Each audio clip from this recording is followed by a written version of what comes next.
Good morning. I'm Babs Rose-Ivy. Welcome back to Great Give on WNHH 103.5 FM.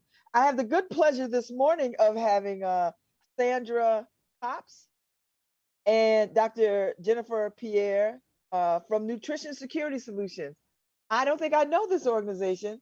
So why don't y'all know how this goes. Y'all have to do a talent, and then you have to talk about your organization, and then talk about why people should give, and then what's your goal for the day or the next 2 days.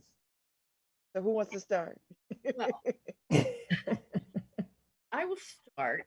I started this project 4 years ago, serving 28 residents at Davenport Dunbar Elderly Housing Facility in Hamden. And it has evolved into a separate nonprofit to support this program. It's a food assistance program for very low income elderly and disabled people living in that HUD sponsored facility. Women's Health or Amanda Rostkowski, MD. So the reason we started this is that even though these people live in public housing, they are food insecure. Even though they have subsidized rents and social support services, they cannot shop for food. And if they go to the store, they can't carry a large volume of food items back to their homes, or back to their apartments. They have special health and wellness. You might as well tell them you on the radio. Yes, exactly. Let them know. Just say, listen, I'm doing a great give pitch. Let me call you back. Exactly. They have special health and wellness issues because of advanced ages and lifelong poor nutrition. The poverty incomes present special challenges for eating healthy diets and assembling available foods into healthy meals. So when we put together our packages, we always take care to give us some kind of mild directions on how they can use the items in the packages to have nutritionally balanced diets. All packages are professionally planned for age and health appropriate nutrition skills. So that's how we started, and those are our objectives, our mission to serve these vulnerable seniors in our community. Now, how many seniors are there? Well, right now we're serving something like 50 seniors. Whoa! We're now not only serving the Davenport seniors, but we've been doing the Hamden Housing Authority. And so what's the age for Dr. Pierre? What is the age of seniors? Because I'm 58. I'm 58. I don't feel like I'm ready to be a senior. I'm so happy you brought that up, because someone asked me that recently, and they were like, is this changing? Because I remember senior being 65. Sometimes that's what I thought. I thought 65, 66. Yeah, 65. And as I creep to it, I'm like, wait, let's push it back a little bit. 65 is what is being determined as senior. But, because I think of early retirement, 62 has been said, and then AARP starts at 55. So that's why some people feel like, wait a minute, has this changed? But it generally is 65. And then there was a recent joke where it was like, what's elderly then? because what is elderly, Dr. Pierre? What is that? I like to think that elderly is more of that state of mind kind of thing. And I would say that this is my personal interpretation. It's when some of the faculties that you have are starting to change, and you may need more mobility, you have more mobility issues. So for instance, I'd say around 75 a lot of times is when people are more elderly, in that range. More of the hearing changes, that's when I think gets more dramatic. That's not a determined definition. That's just what I've seen in practice. And that's what I consider to be more elderly. So senior versus elderly. So those are the age groups we work with. And you started off by mentioning a talent. I can't show you my talent, but I'm a really good dancer. So that's my personal talent. Well, then you got to stand up and dance, or you got to shake your hands or something. I mean, because everybody has to come on and do something. I have no music. I have no music. You know. Well, listen, you got it. I see. It seems like you got some music. I'm making up my own music, but there you go. But yeah, so that's the talent. But you know, in terms of the organization, I came on with Sandra last year, I would say in January. And I decided. So you just came on just before the pandemic? Yes. Okay. And so Ooh, what a wonderful time. Exactly. And so what's interesting, we became our own nonprofit. Yes. Yeah. Right. So there was a transition even in that, because we started off serving this population at Davenport Dunbar, and since then it has expanded. So obviously throughout the pandemic, the services have changed, and we had to figure out how to pivot, just like everyone else and other organizations, and found a really sustainable model of moving on. I wanted to mention before we forget that the reason why a lot of our board kind of assembled in this way is because we all have health backgrounds in some sort of way. Sandra is a PhD of nutrition. I'm a naturopathic doctor. I'm a public health professional. Another one of our board members is a public health professional. We have people in finance. You know, Bill Hayden has been very helpful in helping us in certain ways. So what we've done is we've created a board that also is very knowledgeable about nutrition, so that we can cater our services more specifically to the populations we serve. So we've been able to branch out and help some church communities, and also some other communities in Hamden who have been, you know, suffering with this food insecurity, especially because of the pandemic. And so elderly people are on the rise, like the number of elderly people are growing, right, Sandra? And so what are the unique nutritional needs that they need? Well, they need more protein and calcium. They need more vitamin A. It's been shown by national surveys that fruit and vegetable intakes by seniors are limited. So we always have food, fresh fruit, vegetables, and really work to that those supplies when the food supply is sometimes challenged because of the pandemic. But we've been very successful. So had good funding, and it's expensive. Nutrition diets are more expensive. Oh, we know. Yeah. So yeah, people. And it doesn't have to be. I think it's about being more creative and also making the food taste good. So Dr. Pierre, do you find that elderly people, or not, I don't want to say, elderly people have a harder time changing their diet or accepting a new diet, or? Well, what we do is we get foods, simple foods that are available for the packages together. We group them sort of in suggested meals. Sometimes if we have an item from the food bank and I know someone in the population has a recipe, put that on the back, and they're very creative with what they do with. Okay. I don't think it's that hard if you provide some assistance in how to do it. I think people think healthy food is not tasty, and I'm really personally trying to change that myth. It's about seasoning. There's a lot of jokes about seasoning, but if you don't season your food, it's good, right? I know where you're going. Yeah, you know where I'm going. But you know, I think that is really important. I personally really love vegetables, right? But it's about how I cook them.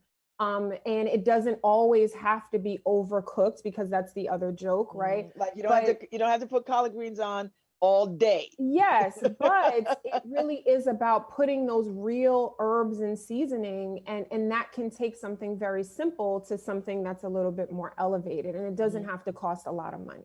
And that's important for elderly people because their taste perceptions go down. Yes. So they really need to enhance the taste. But without using as much salt. The herbs are what is helpful. And you mentioned before, what are some of the conditions and nutrient a lot of elderly people are struggling with high cholesterol, hypertension, and just in the aging process, losing bone density. So when Sandra was talking about, making sure the foods are rich in calcium, making sure that you're getting enough vitamin D from your foods, and just the food pairing. So that's all that we consider when we're giving out the foods that we're giving to this population. Okay. And so what is your goal today? Like, what do you hope to raise in these next 2 days? Well, between $3,000 and $5,000. That's not a lot. How much have you raised so far? We have a matching donor, so okay, up to $3,000. So if we raise that, it becomes $6,000. Oh yeah. Have you raised any so far this morning? Because people have been making numbers and charting numbers. We've had pre-giving days giving, and we've raised almost over $1,000. Yay! Yeah, so we're off to a good start, but we need more help. Yeah. Yes, they need. So now, what is the name of the organization? Nutrition Systems? Security. Nutrition Security Solutions. Because And here's the thing about food assistance for the elderly. It's not just food security, nutrition. Food security means just deal with hunger. But for elderly people that have been on poor diets for most of their life, nutrition security, you have to make sure that the nutrition is there along with the food. Yeah, because it's not enough to just have food. You can have a whole bunch of food that have no nutritional value whatsoever. Or they don't work together. The foods don't work together. And what does that mean exactly? Well, for instance, you eat eggs. They're high in iron, but you need vitamin C to make that iron work. Mm-hmm. So the body can absorb it properly. Oh, I just learned something. Yeah. So now where do you get that? So what things do you put together to make that nutritious? In the summer, we either give tomatoes or some kind of citrus along with eggs, fresh eggs, or I like the pasture. Food Bank is very good about getting USDA liquid egg products. They're pasteurized, so they're much safer than fresh eggs. Oh, I learned another thing. This is good education. See, you need to hang out with us more. No, y'all need to come back after this. After this, we would love to give. Come back on and spend 45 minutes talking about nutrition. Yeah, it's important. Yeah, but they get saturated with liquid egg products, so we sort of switch back and forth. But there are things to consider. You have to have a balance between foods. And these are some of the things that we're working on too, is just having some workshops where we can talk more about nutrition. So we're sharing this information with the population, like Sandy mentioned. We have little handouts that we give people on how to combine foods, but having more conversations about what nutrition really is and how to do it easily, and incorporate it into your life. So the workshops are the next big piece that we're tackling. Our big initiative right now is to empower people so they feel good about how they manage their nutrition, their food intake. Mm-hmm. Elderly people, I mean, who knows when it's the last meal? So they ouch. So hand them. Okay, she just told a joke. That was her talent. Yeah. All right. Food is really important. It relates to memories and how they interacted with their family, past family meals, and community. It's a big community. Yeah, it's really important. The social and cultural backgrounds are so important, and you don't want to just hand them anything that doesn't mean anything. A lot of them just throw it out. Okay. Well, I so appreciate y'all coming on this morning. The nutrition security solutions. I hope that you make your match. We put up your leaderboard from the Great Give, so y'all are at $1,500. So you're well on your way. You're gonna make Yay. that goal in this today and tomorrow. So Make it. We're gonna you're gonna make make it. Oh yeah, you'll make it. I have no doubt. So I want people to give to the Nutrition Security Solutions to help elderly people get the nutrition that they need so that they can Thrive. live a thriving, productive, happy life. So thank you all for coming on. Thank you for having us, Babs. Good to see Yes, you. and you have to come again. back. Seriously, come back. You have my email, so email me and let's set up some time. to Will talk. do. But good luck on the great give. Thank Yay. you. Thank you so much for joining us this morning. All right. All right, take good care. Bye. Bye bye. Bye bye. All right, Harry. I think my time is almost up. So that was good. Listen, Harry, I learned 2 things about nutrition today that I did not know. This is why I love doing the Great Give, because I see organizations that I do not know, and this is one of them. But I know Dr. Pierre because I met them at a party. Her and her husband. I met them at a party a year ago. So we've been trying to connect, and so here we are today. But anyway, I learned something. I learned that eggs, and you need to combine it with something to get the nutritional value. Really? I'm impressed. Yes, Harry. So you can't just have eggs. You have like eggs and like tomatoes, like eggs, which I love anyway. I eat eggs and tomatoes together anyway, in an omelet or whatever. That is something new. I didn't know that. Yeah. So you get the benefits of the egg, the protein, and all that, but you need the vitamin. Yes, you need the vitamin E and all that other stuff to go with it. That's good to know. I'm That's gonna start adding stuff. To my eggs. Yes. Yes. So you start adding stuff to your eggs. So it was a good conversation. Yeah. Sure. And that liquid egg product is pasteurized, whereas sometimes you can't find pasteurized eggs. You know what I mean? Like fresh eggs. Yeah. So Yeah. Good. All right, I learned something. Love eggs, so I do too. I'm figuring somebody gave me a Claire's gift card, gift card, Harry. So I'm gonna go over there and have eggs.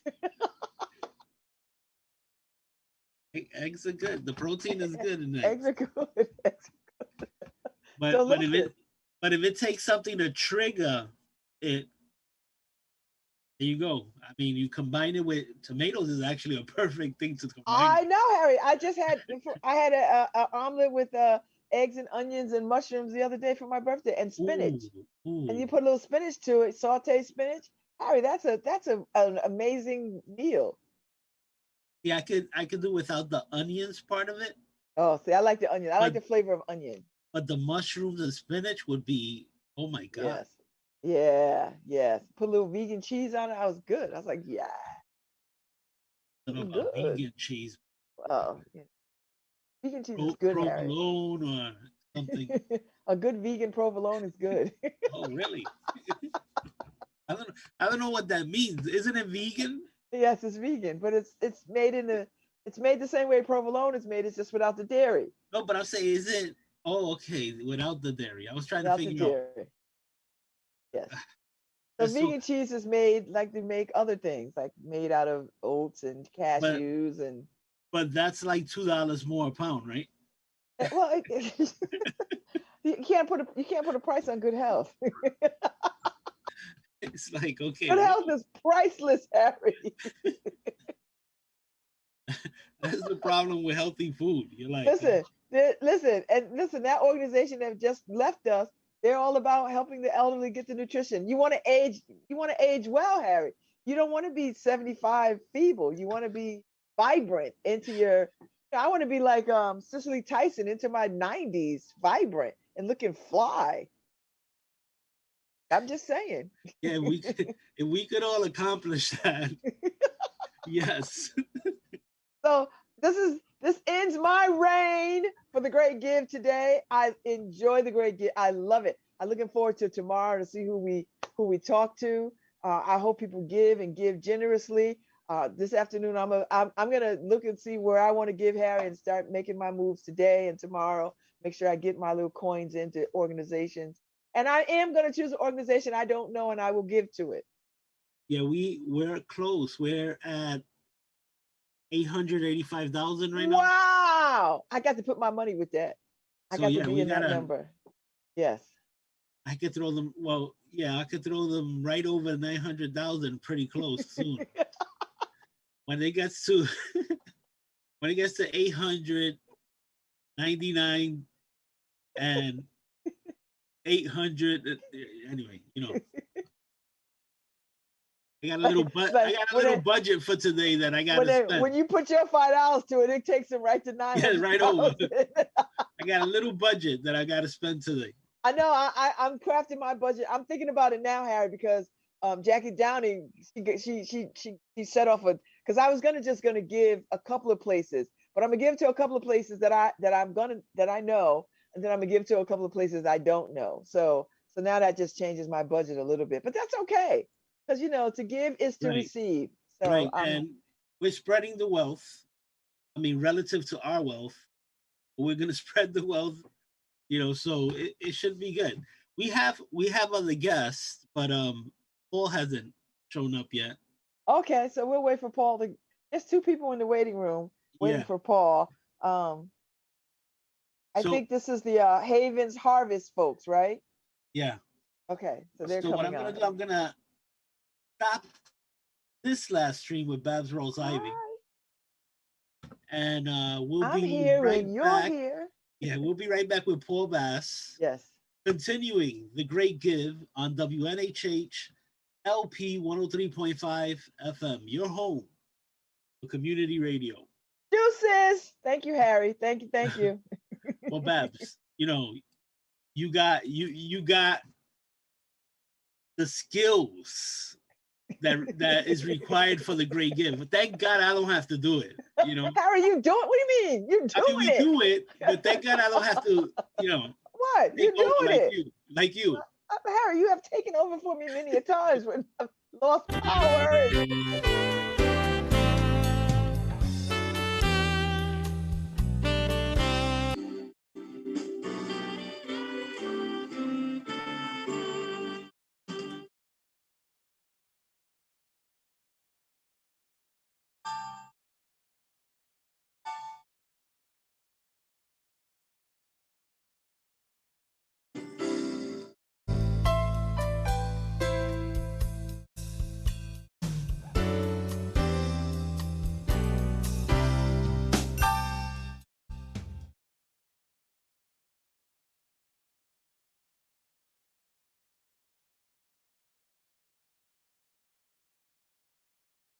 And welcome back to the Great Give on WNHH LP 103.5 FM, your home for community radio. It's all yours, Paul.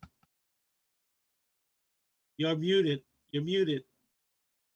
Thanks, Harry. This is Paul Bass. I'm taking on the next 2 hours of our annual Great Give Radiothon. The air for 2 days here at WNHH FM, helping the most wonderful events that take place every year in New Haven.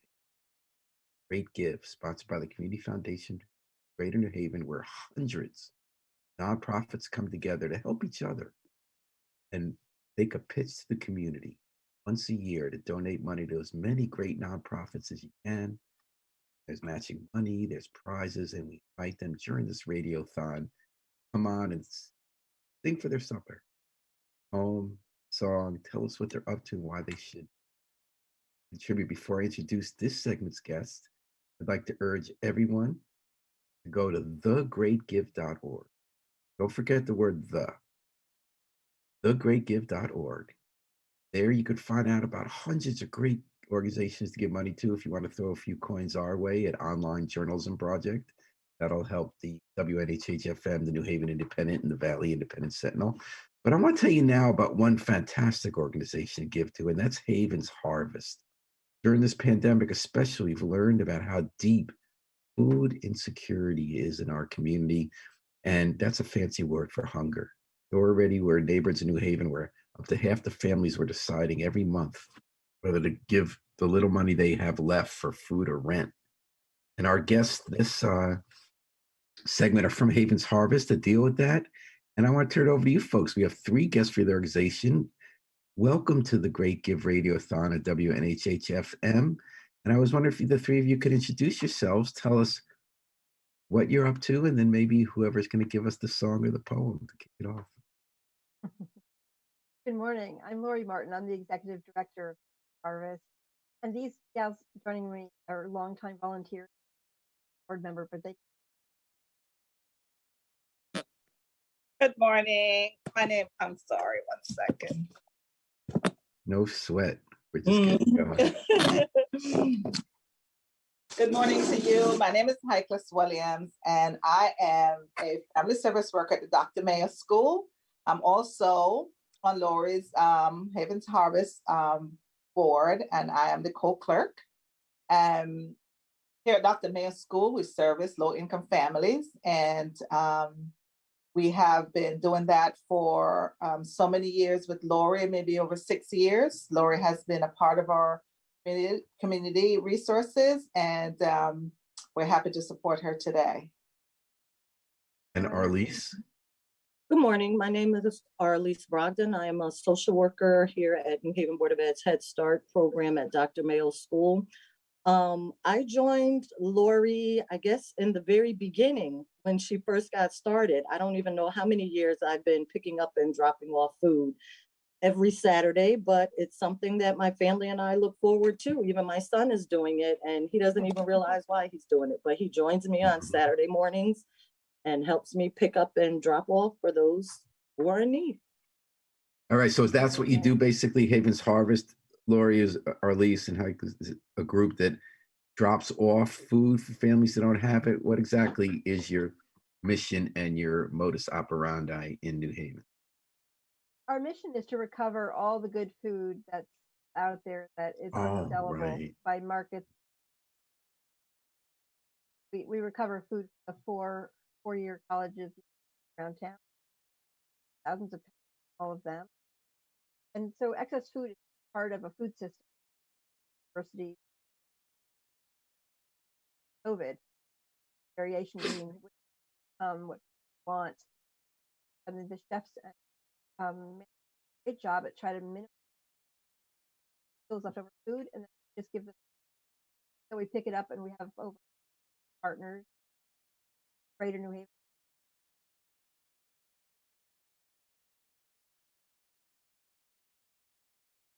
And Well, what a great mission you have. I mean, we're such a foodie town. We have all these great restaurants, which is great that people enjoy. And we have all these big educational institutions, whether it's the public schools like Reggie Mayo we're hearing from, or the higher ed.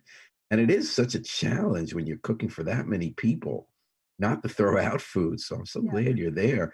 So I'm urging everybody listening now to go to thegreatgive.org. And don't forget that word, thegreatgive.org. Look up Havens Harvest, this segment. Let's show a little love and let's give some money for the great work they're doing. And so which one of the three of you is going to give us a song or a poem? Actually, I have one extra person here, my son. Whoa. Today. Okay, what's his name? Tell me, Ben. All right, Ben, you're up to tell people about why you should be giving food to the hungry and not throwing out waste. All right. I can hear you, Ben. Delightful. Make yours. All right. Food recovery is a community resource. People need food. Businesses want to share excess food. Volunteers deliver food and create relationships, as well as daycare centers, schools, faith communities, clinics, senior centers, other nonprofits make good. All right, Ben. Ben, thanks for stepping up for Mom for Havens Harvest. All right. You're listening to the Great Give Radiothon, WNHH FM. We're helping the Community Foundation for Greater New Haven and 400 plus nonprofits raise money over 36 hours. We've got a goal this year, folks, $3.6 million. The record was broken last year. Once a year, we're doing this fundraising for all the great groups in town. We're helping each other. The important mission of keeping us clothed, fed, housed, and just in one piece. More important than ever during the pandemic. Havens Harvest, as you've been listening, this is their segment, their time to step up. Please consider throwing some money the way at Havens Harvest so they continue taking that food that would otherwise get thrown out.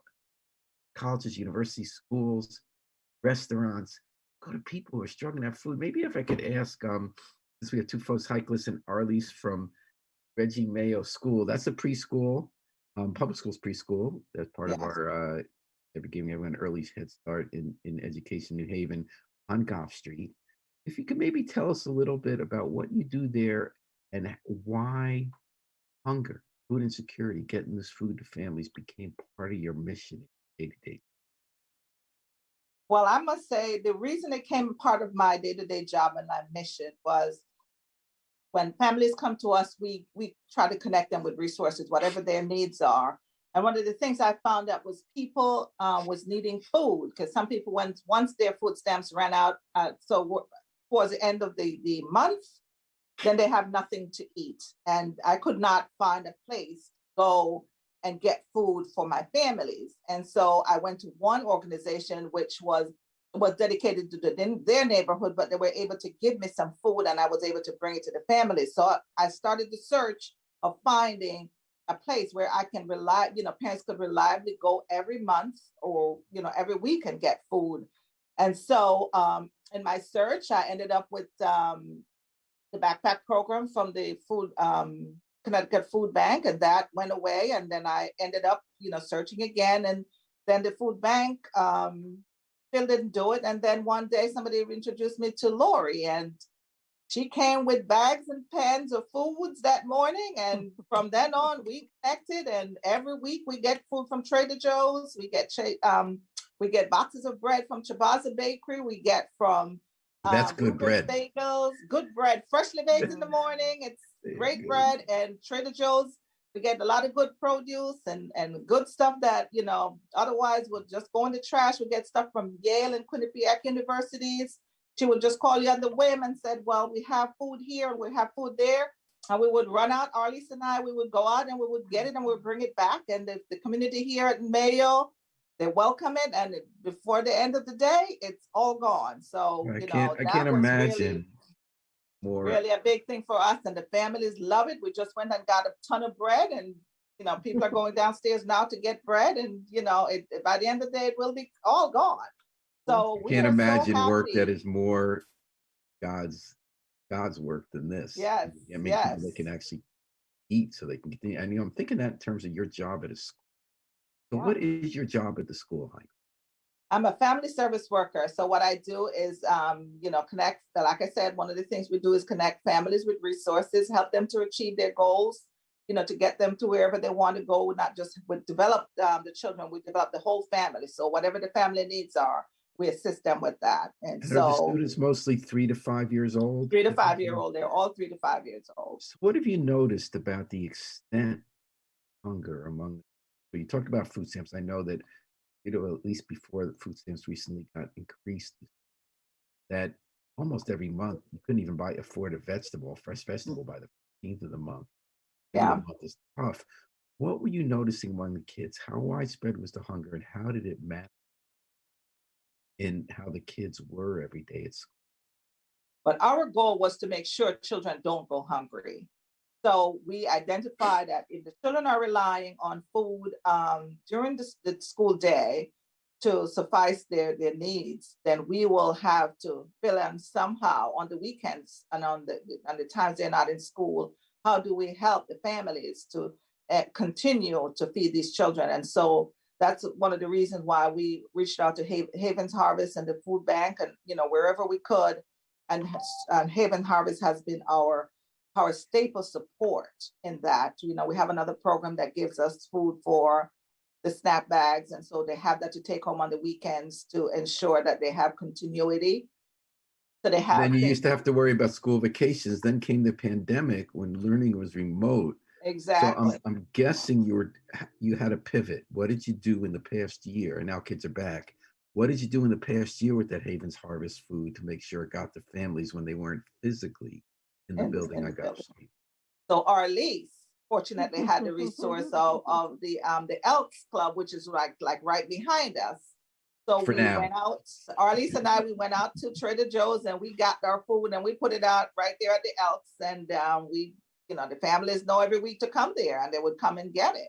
And if there's something during the week that we would Allyx she could speak for that. She would take it to homes, and then we have some of the teachers here who would volunteer, said, well, I'll be the pea pod, and they bring it to people who were affected by COVID and couldn't get out. So we were able to continue that work, not as at the largest scale, but we were able to continue to help people who were in need. Wonderful. Arlise, what's your job at Reggie Mayo? I am the social worker, one of 3 social workers here in the building. And we all do the same job. We just have different titles based on degrees and stuff like that. And you're a team. You're a team. Yes, we are. I'm literally in the next room next door to Heikless right now. Because when I was listening to Heikless, I was thinking about how when I talk to educators of high school kids, you know, you talk about that former backpack program. It started, I remember 15 years ago, Principal was telling me, no, I feel so bad for the kids. I know they're not going to have food home. It's their only meal of the day.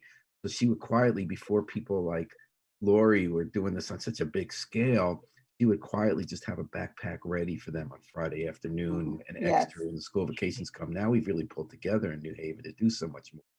And I'm wondering, Arlise, you're working with 3 to 5 year olds. So I know Heikless talked about the whole family, which is beautiful, that you're dealing with students as part of a whole family, making sure everything's good at home so they can learn.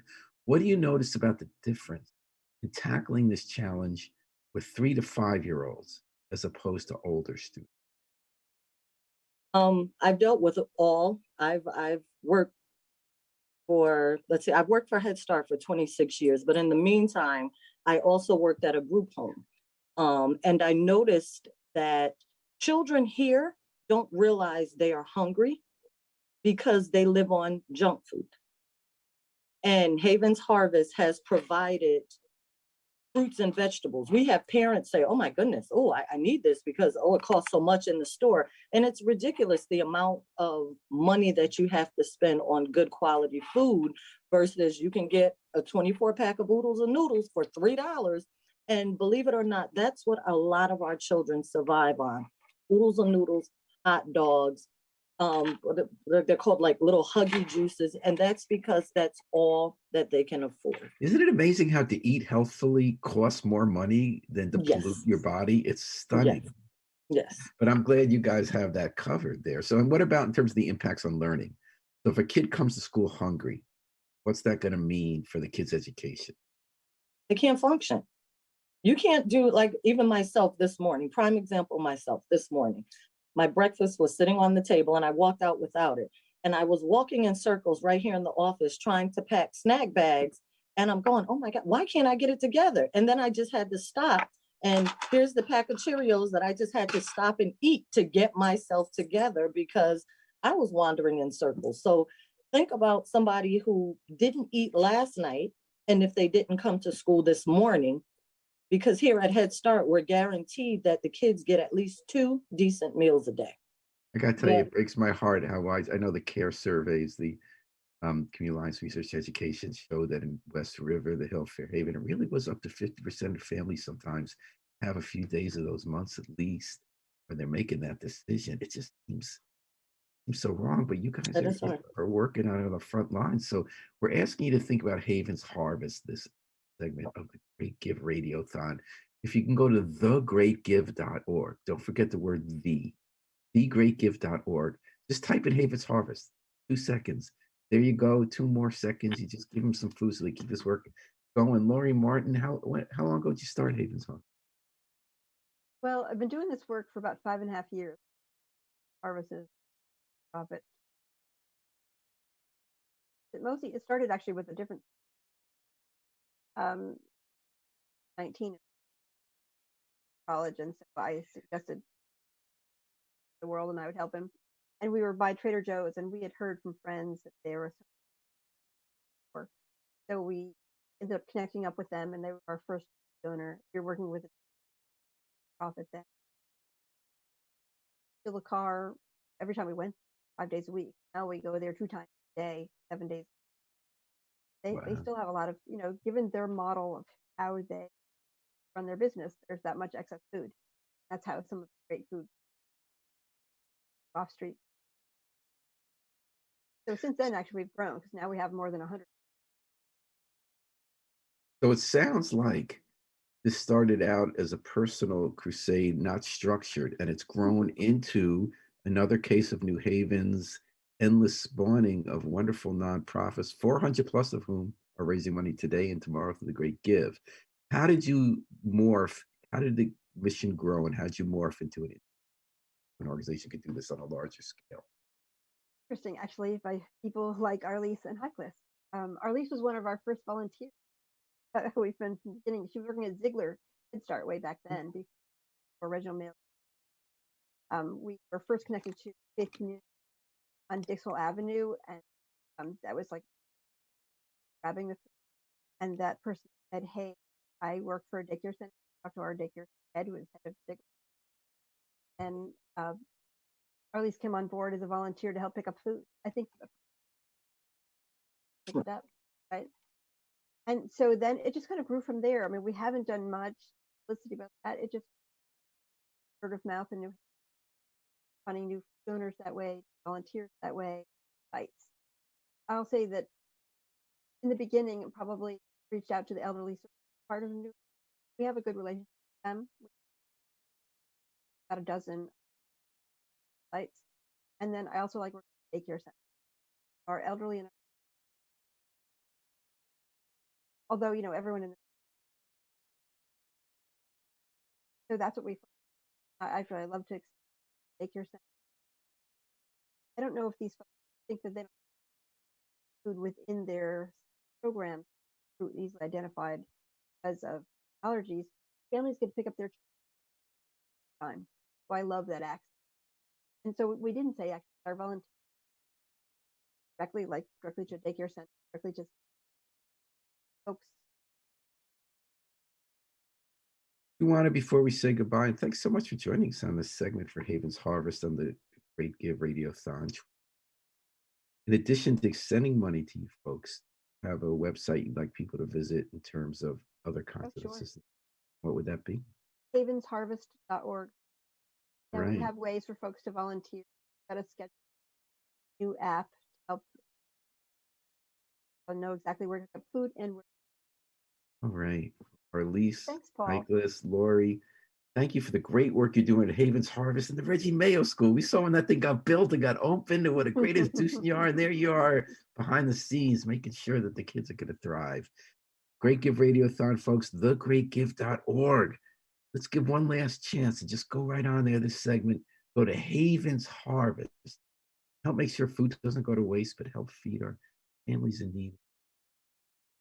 Thanks, everybody. And Station Manager Harry Dross is gonna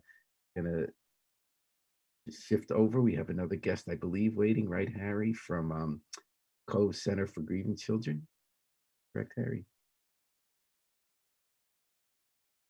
Yes, it is. It's correct. All right. Well, thank want you. to say again. bye to everyone on right now. Thank you. Thanks, Paul. Thank you guys so much. And I just want to say that Karen Droz, my wife, says hi. Yes. Hi, Karen.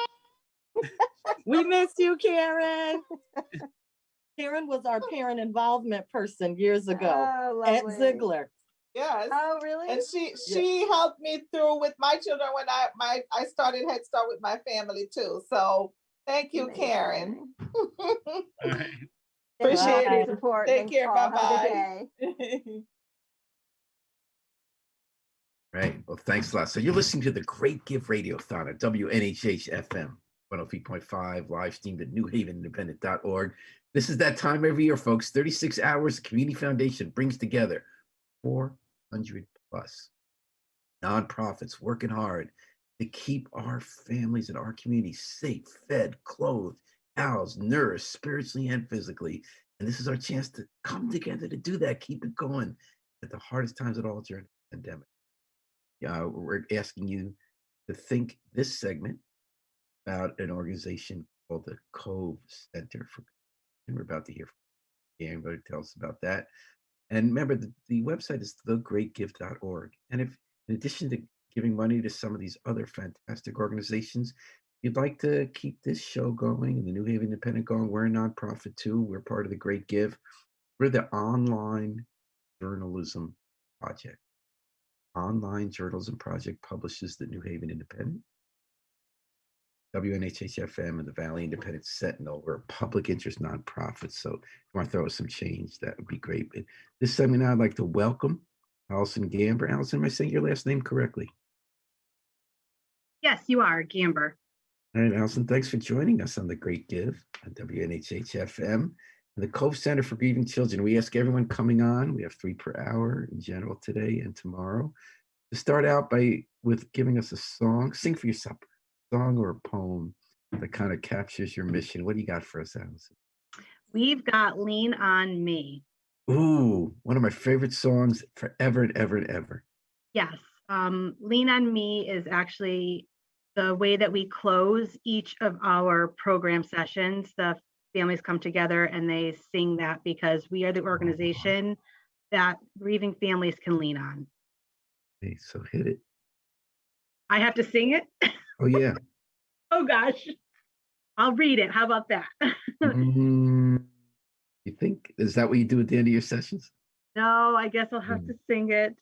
Okay. Sometimes in our lives, we all have pain. We all have sorrow. But if we are wise, we know that there's always tomorrow. Lean on me when you're not strong, and I'll be your friend. I'll help you carry on, for it won't be long till I'm gonna need somebody to lean on. There you have it, folks. Allison Gamber, willing to sing for your help. So now you have no choice. Okay, you heard her. Anyone hearing that song, and beautiful job, by the way, Allison. I think you sang thank you. very well. But anytime I hear that song, I just feel great about people. I just want to help people. And now you could do it right now. You can go to thegreatgive.org and you can help the Cove Center for Grieving Children. If you're watching this on Facebook instead of listening on 3.5 FM, Harry Droz, our station manager, just put up the page they have on The Great Give. Cove Center for Grieving Children provides hope and healing to families. Show some help right now, The Great Give. We're trying to raise $3.6 million or more overall for over 400 groups. Matching money, there's prizes that goes to a good purpose. So, Allison Gamber, what does the money go toward at the Cove Center for Grieving Children? Who are you and what? So the Cove Center for Grieving Children has been in existence for 26 years now. And of all those 26 years, we have been providing free grief services to children who are struggling with the loss of their parent or sibling. So it's pretty impactful what we do. And all the money that is raised from the Great Give will go towards our family program. Obviously, we all know it's been shifted because of COVID, but we have 7 locations across the state of Connecticut where we provide our free services. So all money raised goes directly back to the programs to make sure we have appropriate staffing, materials. All of our programs are art therapy based, so we require a lot of materials to make sure that we can teach the kids how to grieve, how to turn that grief into something positive, how to share their emotions. And for the little ones, even what do those emotions mean? Let's put some words to those feelings. So there's a lot of ways that people can help through the Great Give, and we are really hoping for some help today from the community. I hope you get out 7 locations in Connecticut. What's the nearest to New Haven? New Haven. Okay, so you can go there in New Haven. We do have one. I had it when I was 8 years old. My mother died, and people didn't know what to do with kids back then. It would have completely changed my life to have gone to something like that and figured out how to grieve, how to do crazy stuff decades later. How old are the kids who go there, and how exactly? You talk about art therapy. What exactly you looking to do? Are there 3 in a room, 1 in a room? Do they talk to someone? Do they first give a prompt for art to do and then work that through? What do you? Sure. So the ages that we accept are 4 to 17. So we'll take that whole age range. And just like you just said, Paul, it's how your life could have been changed if you had the Cove when you were young, when you suffered the loss of your mother. And that's what we do. That's who we are. And many adults that I've talked to about the Cove say the same thing. I wish I had you when I was a child because it really would have made a difference in my life. So through the our family program is our largest program, and I guess what we're most well known for. And what happens is a group of families, caregivers, and the children come together with a licensed social worker and trained volunteers. And it's about a 2-hour long session. Now, of course, it's a little bit different because of COVID this year. We've had to do everything virtually, but in a typical program year, the children come together with their caregiver, their whoever is the most meaningful person in their life at this point in time, and they come together. They have an opening circle where they light a candle and they go around the circle to say the name of the loved one that has died. And then they do a group activity of some kind. And the kids do get to play too, because a lot of kids learn through play. So they get to meet other kids that are going through something similar, which for anybody dealing with anything is so important to meet somebody else going through a similar situation. We also, so after that, then they break up into groups. The parents go with the social worker and they're pretty much getting an education on what their children are going through and how best to support them. Things to talk about. They talk about the activities that they're doing that evening and what some of the responses that the children might talk about during the next 2 weeks. And the parents just get that chance again to also meet somebody else that's going through something similar, because it's just as important for them. Simultaneously, the children are working with our trained volunteers, and there's always an art project that is prepared, and it is meant to elicit some type of feeling or conversation. And so they're given instructions. Sometimes they make like a memory box where they'll put pictures of their loved one on it and meaningful things. If, mom died and she loved cooking, maybe we put, stickers of their favorite meal or their favorite flower, whatever's meaningful to that family. And then they can keep that box and they can put their favorite memories at home and keep that box at home with them. We also do things like a memory meal around the holidays, where each family brings in the favorite meal of the person that died, and they get to talk about that, and then they get to share a meal during the holidays. Boy, that that's way. beautiful. So am I right that while obviously this is based on psychology and expertise, is the basic idea basically just to acknowledge it? Just to have the kid be aware, not to just pretend it didn't happen, but process it and have people just caring around it to do that. It sounds like it's also a combination of group and individual activity. It's mostly group activity. Of course, the kids get individual attention while they're working on their projects, but it's not actual therapy where it's a peer support. We do have a social worker, a licensed social worker that facilitates the whole meeting, but it's meant more to be a peer support with guidance from the social worker. So it's not actual therapy, but it is, you're absolutely right. It's to get the children to acknowledge the death, to get them to talk about it. Once upon a time, and you may be able to relate to this, you sweep it under the rug, you move on. That was the story back in the 60s. Yeah, just pretend it didn't happen. It's no big deal. Yeah, kids are resilient. They'll bounce back. Well, sure they are, but they will only do that with the proper help, and guidance along the way. And that's what we're here to do. We're really here to support the entire family. And that's why we have the parent and the caregiver included, because if the parent and the caregiver isn't strong to be able to help the child, how is the child ever going to be able to get strong and learn how to process their grief? If the parent can't do it, how can the child do it? So it's a combination of all of those things to make sure that we're able to help the children process their grief and, again, turn it into something positive. Talk about so you can help them turn into something positive by helping in this segment of the Great Give 2021. Showing some love to the Cove Center for Grieving Children. And Gamber's telling us about the great work they do with kids who have lost a loved one. And this is part of the Great Give 2021. And it's the Radiothon at WNHH FM. We're helping the Community Foundation for Greater New Haven and 400 plus nonprofits in New Haven, keeping our community strong. We're raising money. You go to thegreatgive.org. Don't forget the word the. And you type in the Cove Center for Grieving Children. It's easier than just like picking up the newspaper or throwing some eggs on the skillet. Just throw some money. The Cove Center for Grieving Children. Allison Gamber tells about the work they do. Allison, how many kids do you have? 7. We have approximately, well, it's a little less this year, about 200 this year, because we went virtual and people didn't want to go virtual, but we are actually finishing our program year, which ends in June, in person, which I'm really excited about. Yeah, a lot of us are starting to emerge. It feels good, doesn't it? It does. And these families just want to be in the room with somebody else, they really they're tired of the virtual stuff. So they're meeting outside even, or whatever it takes. Not the weather's getting nicer out. And that just makes you feel better no matter what. Getting some sun on your face and some grass under your feet. It's just so helpful for the soul. And Allison, how many years ago did this start, and how did it start? It started 26 years ago. Right, you told us that. Yeah, and this wonderful gentleman, Jim Emsweiler's first wife, died, and she left 4 children behind. And he recognized the fact that there was nothing to help his children. There was some help for him as an adult, but there was no help for the children. He then married his second wife, and realizing the kids are really struggling, so they decided that we have to do something. So they came together with a therapist, Renee McIntyre, who actually ended up marrying a man whose first wife died also and left 3 children behind.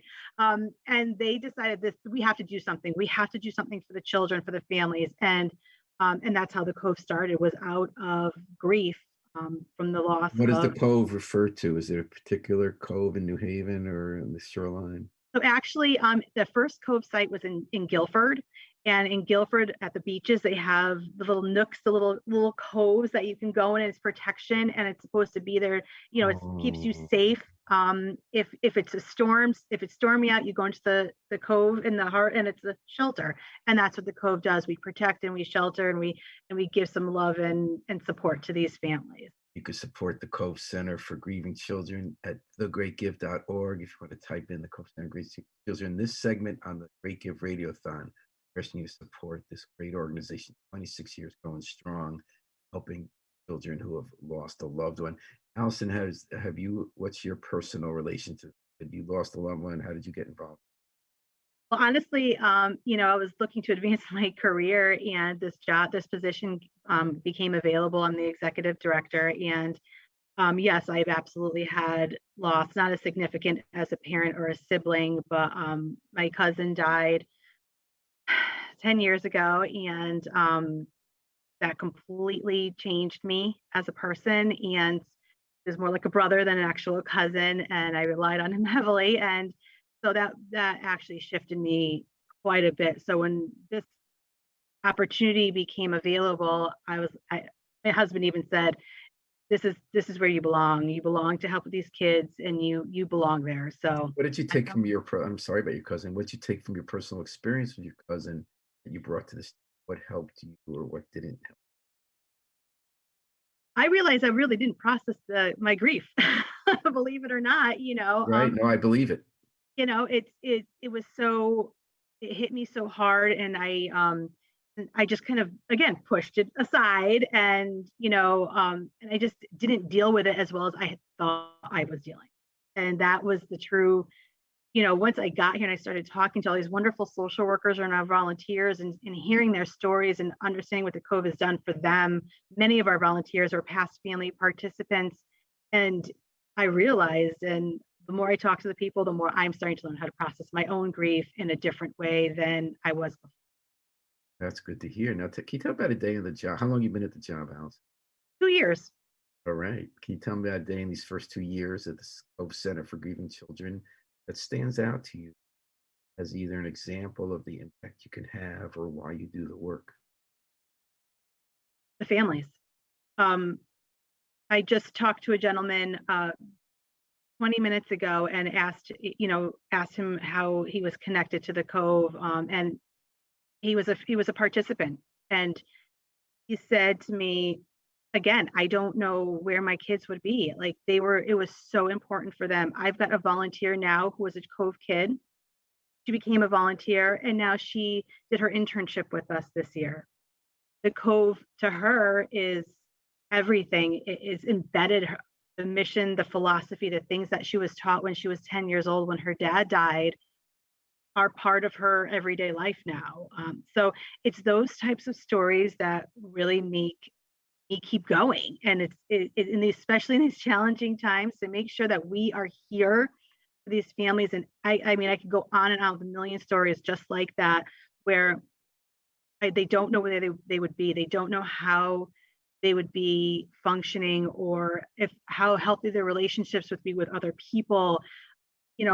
It's just so amazing what these programs do. That last example you brought up, it seems striking to me that when you go to helping professions, often people treatment, psychology, people seem to often want to go in and help others the way they were helped. Strikes me now, we're talking to you about children in grief. Before that, we had hunger. Next, we're going to do New Haven Reads. It seems to be a common thread with so many of the folks who come on the Great Give Radiothon every year is how meaningful it is to help other people. It seems almost like a defining part of what it is to be human, that we're not just for ourselves, and it even helps ourselves to recognize that we live in a world with other people who need help as well and support. And that it means so much you can make difference. It sounds like you're making a great difference, Allison, Gamber. Thank you. I think we are, and we are here, and we're available to help many more families too. So a donation today would be fantastic. But the other, thing that I hope people walk away with, not just from this organization, but from others, is let people know that we all exist. We are all here to help whoever needs it. You may not have a grieving child in your life, but you may know somebody that does, and they may not know about our organization. Don't you love that? I love that about the Great Give. There's a fun competition for prizes, and occasionally I see someone who's like really hepped up about that, watching each other, but it really isn't competitive. It's really the way we come together as a community to help so many. We broke a record last year, $3.6 million raised for over 400 organizations. We're going to do better this year. I can just feel it. And Allison, I hope you thrive for years to come. If you don't, I think you got a backup career there singing. I thought you did a great job. Lean on Me and great song choices. So Allison Gamber, thank you for joining us on the Great Give Radiothon 2021. Tell us about the Cove Center for Grieving Children. Keep up the great work. And one last reminder, everyone's got the time now to go to thegreatgive.org. Don't forget the word thegreatgive.org. Type in Cove Center for Grieving Children, and you can send some money their way. Keep up the good work, Allison. Thanks for joining us today. Thank you for having me. Take care. All right. So you're listening to the Great Give Radiothon, a WNHH FM 103.5, live streamed at newhaven.org. I'm Paul Bass. I'm taking us through this 2-hour segment. You had Babs Rolls-Ivy this morning. You're lucky to also have Alan Appel and Norma Rodriguez-Reyes this afternoon. Hallie Drost, our station manager, who's juggling all these balls. Do we have New Haven Reads in the waiting room, Harry? Yes, we do. And bye, Allison. Bye, Allison. Thank you. Thank you. Here we go. Listening to the Great Give on WNHHLP 103.5 FM, your home for community radio. Right, New Haven's home, NHH. Thank you, Harry Drost. And boy, this could be something new this year. Emma Pendon, did I say your name right? Yes, Welcome. you did. Hi, thank you. Welcome to the Great Give on WNHH 103.5 FM. What's new is that every year, one of my favorite moments on the Great Give was when Fiona Bradford from New Haven Reads, read a book and just inspire me and remind me of the amazing work that New Haven Reads done. During the time we've had the New Haven Independent is when New Haven Reads started with Alexander. We've seen it go to this colossus with so many people in New Haven volunteer, so many other children to read to them, teach them, and you have a work depository.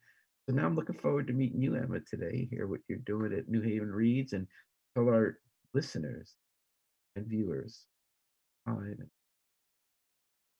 might be a great idea these 20 minutes to go to the Great Gift. The money the way of New Haven Reads. Emma, we ask everyone to start with a song or a poem. What'd you bring for us today? Sure. Well, today I have a poem by Bobby Katz. It is called When You Can Read. So, when you can read, then you can go from Kalamazoo to Idaho, or read directions that explain just how to build a model plane, or bake a cake or cook a stew. The words will tell you what to do. When you can read, then you can play a brand new game the proper way, or get a letter from a friend and read it to the very end. Whoa, very nice. That wasn't Dr. Seuss, huh? No. Kind of felt like it when you're reading that. Very nicely done, Emma. Thank you. So, and on point, the New Haven Reads. So why don't you, if you don't mind, let our listeners know about what New Haven Reads does and why it'd be a great idea, which I think it's a great idea, to give money this hour to the New Haven Reads. Okay, well, sure. Well, first of all, thank you for having me. I am Emma. I am the Dixwell Assistant Site Director at New Haven Reads. So New Haven Reads, if you're not aware, is a community organization that focuses on tutoring for students K through 12. And we also do, we are also a community book bank, and we provide free books to the community. We pride ourselves on sharing the joy and power of reading. So, of course, with the pandemic, things have really changed a lot. But one of our main goals, NHR is still NHR at the end of the day. We work hard through the pandemic, to serve our families and our students because they're our first priority. We help them with every avenue that we can with tutoring, technology and connectivity, books. If we are able to help you through that, then we're there for you. I truly believe in a personal level that New Haven Reads is a community organization that's meant for the family, for the support of our students through literacy and reading.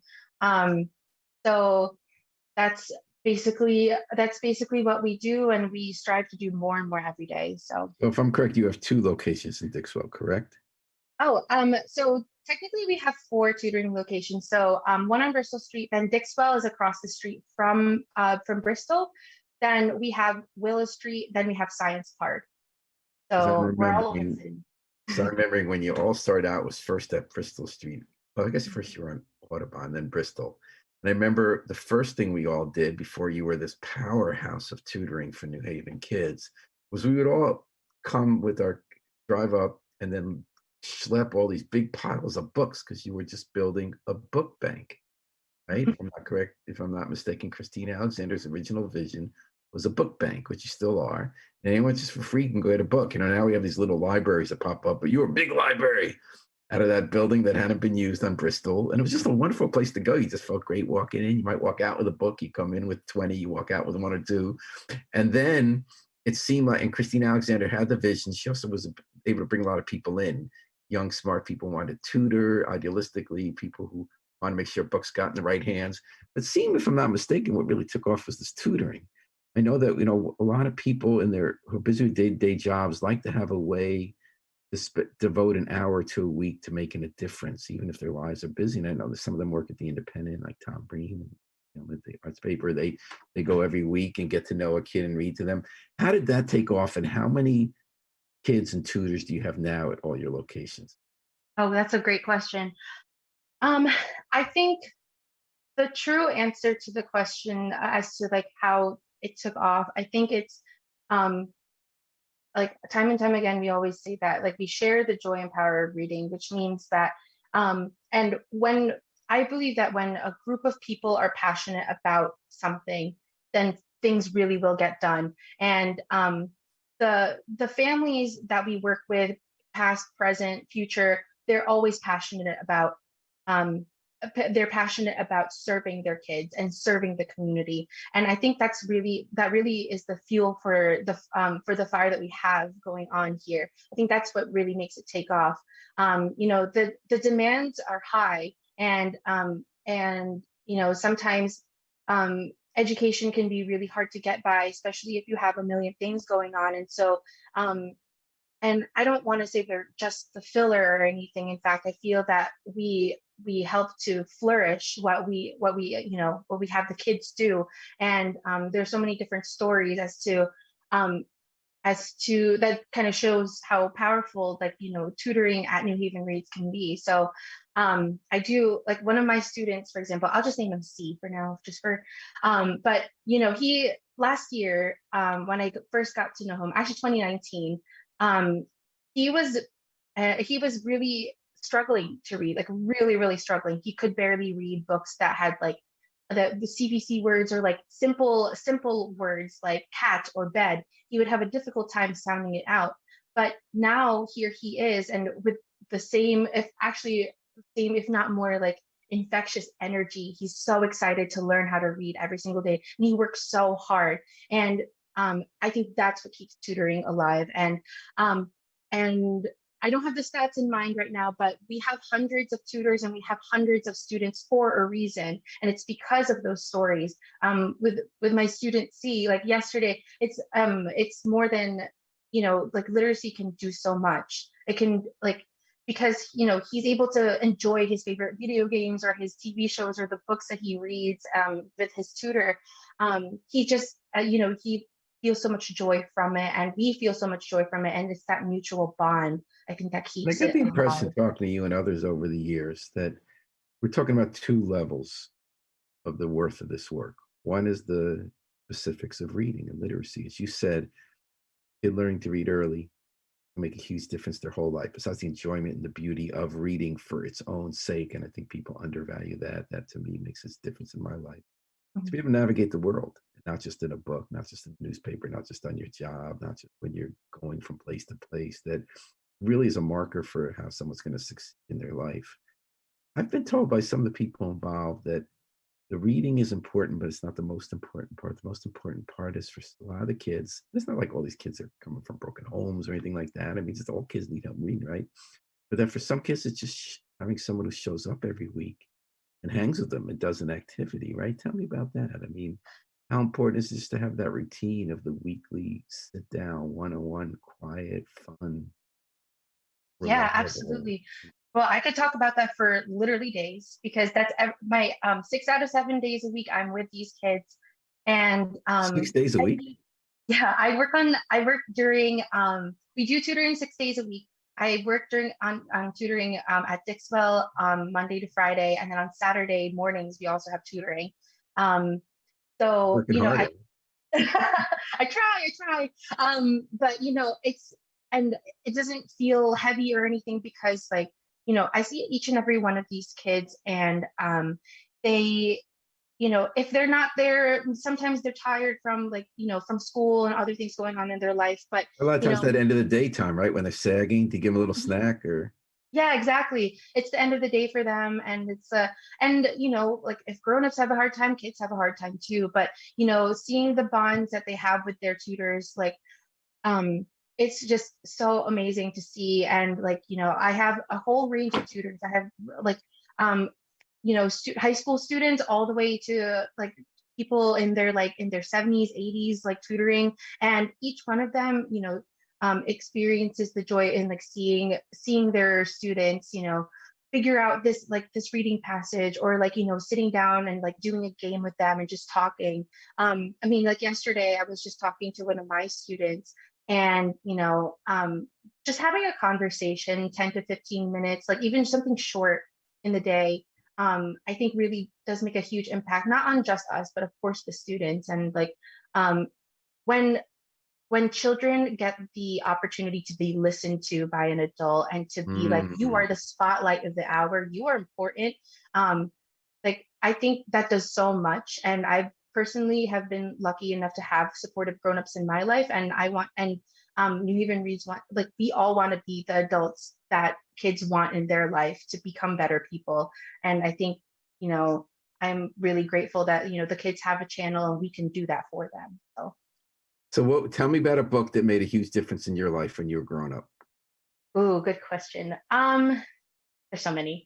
I think the first book that I ever really read was The Tale of Despereaux when I was in 4th grade. And I remember feeling the pride that I had in myself. I was like, this is the first novel I ever read. It's 300 pages. I feel so awesome right now. 300 pages in 4th grade. Wow. Yeah. I was like, and I've been reading since I was really, really little, and I'm very so thankful for that, because I was able to do that in the 4th grade, and to understand and feel the depth of The Tale of Despereaux. That was so awesome for me. And my pendant is with the New Haven Reads, one of the great nonprofits in New Haven. I mean, New Haven has so many great nonprofits, and New Haven Reads is right up there with so many of them. It's a book bank. It's a tutoring organization. They have a spelling bee that's a lot of fun every year.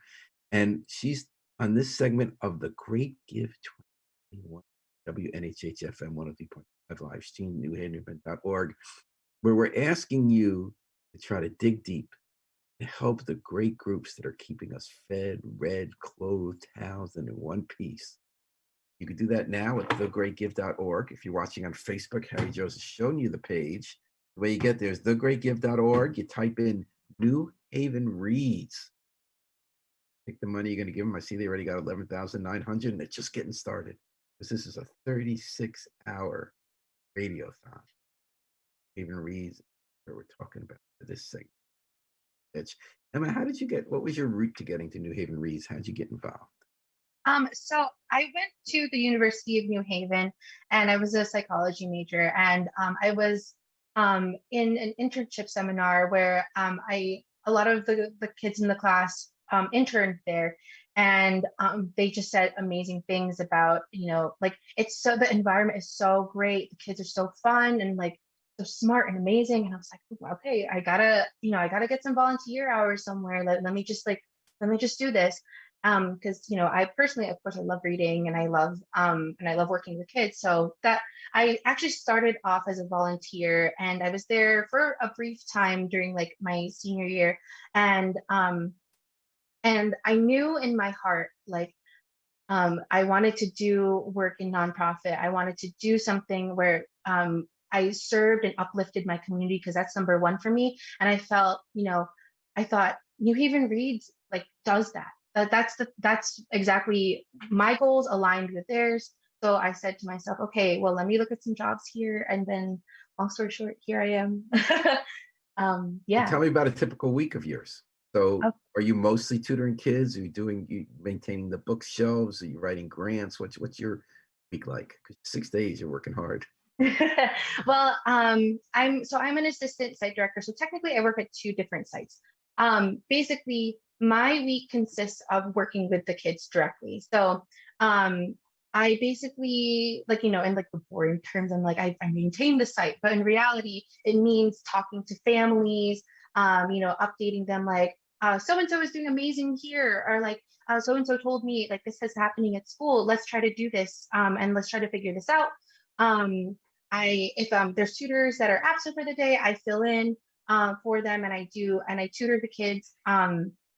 What else do I do? We work on a lot of different projects. So I personally, when we were working in person, I was always trying to, like, find different articles and try to find, like, do different projects with the kids to kind of engage them more in, like, social awareness and stuff. And so, like, if, for example, May is Asian American Pacific Islander Heritage Month. So I would do a project about that.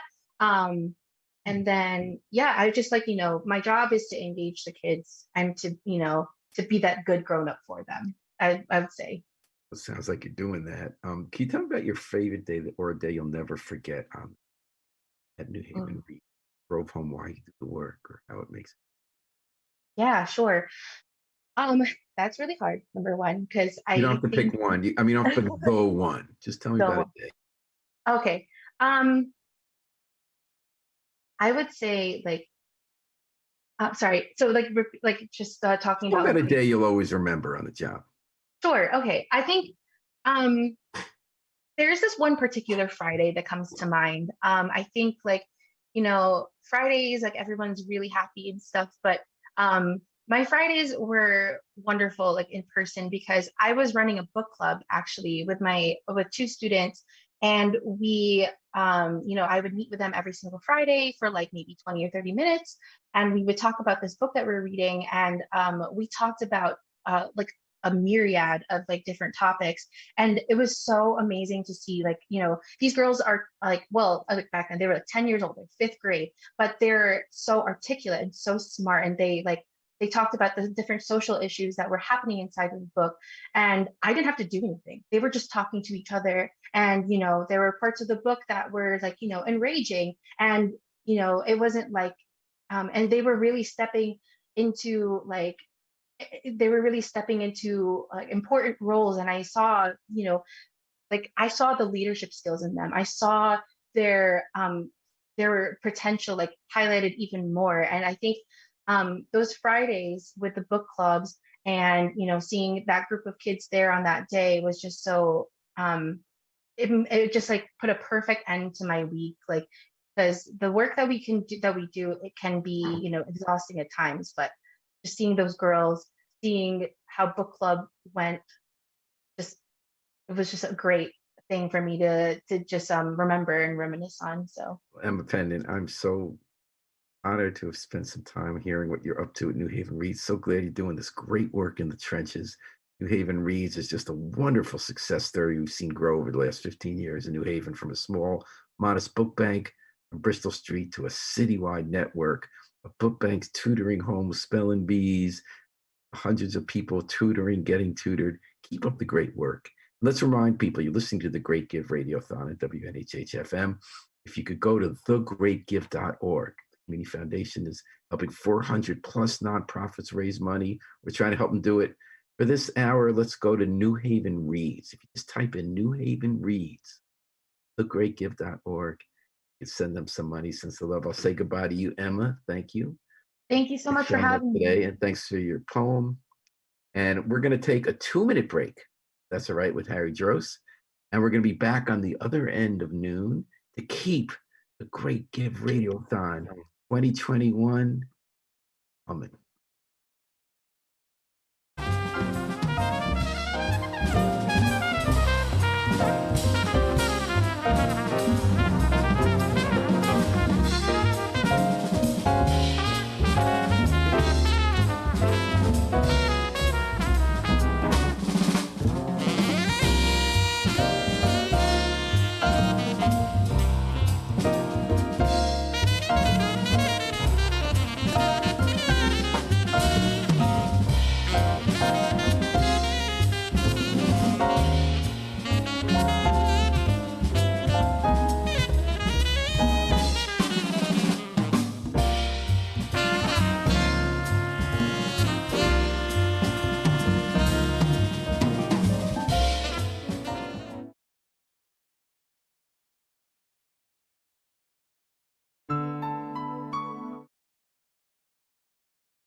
Welcome back to the Great Give 2021 Radiothon on WNHH FM. I'm Paul Bass, bringing you through this next hour. We're helping the Community Foundation for Greater New Haven and over 400 great nonprofits, large, small, and in between in New Haven, raise money over 36 hours. This takes place once a year. We all pony up to help each other get stronger as a community, help the organizations in the trenches, clothing, housing, feeding, nourishing the souls and bodies of our community. And we're hoping to raise more than the $3.6 million raised last year. Not hard, folks. All you got to do is this. Go to thegreatgive.org. Don't forget thegreatgive.org. Type in any group, any idea, anything you're interested in, and give to many groups if you can. And if you're interested, we would love it if you threw a little change to Online Journalism Project. That's us. Online Journalism Project. It publishes Even Independent, WNHHM, Valley, Sentinel. But we're not talking about that this hour. We're talking about one of the great groups in town, the Community Dining Room. Judy Barron came early to I'm this sorry. interview. Don't apologize. I appreciate it. The problem, people should apologize coming late, but you came early and right on time. Judy Barron, welcome. And thanks Thank for you coming. for having me. I'm going to ask you all about the Community Dining Room. We're going to ask people while you're listening to type in Community Dining Room at thegreatgive.org, and please give them a little money for the great work they do. Judy, we ask everyone who comes on, sing a song or read a poem. Sing for your supper. So Is everybody as nervous as I am when they get to that point? I would say more. More? But Okay. everybody does great, as I know you will. Well, So it's certainly a challenge, Paul, and it was a tough one because, you know, while I really would love to bust out some lyrics for Man in the Mirror and, you know, sing one of the all-time classics, I chose to not do my rock star voice today, and I'm going to go with the poem. Yeah. But I am telling people that, you know, if we hit our goal today, we might be able to get our staff collectively to do a little song later on our Facebook page. See if we get there. So All right. I have chosen a poem from the inaugural state poet laureate of Arizona. His name is Alberto Rios. All right. It's titled, When Giving is All We Have. It's short, but it definitely speaks volumes. We give because someone gave to us. We give because nobody gave to us. We give because giving has changed us. We give because giving could have changed us. We have been better for it. We have been wounded by it. Giving has many faces. It is loud and quiet, big though small, diamond in wood nails. Its story is old, the plot worn in the pages too, but we read this book anyway, over and over again. Giving is first and every time, hand to hand, mine to yours, yours to mine. You gave me blue and I gave you yellow. Together we are simply green. What you did not have and I gave you, what I had to give, together we made something greater from the difference. Very nice, Judy Barron. It sounds like definitely on topic with dining room and a topic with many of the profits. We're asking you to support today at thegreatgive.org. Harry Jones, if you're watching on Facebook shows.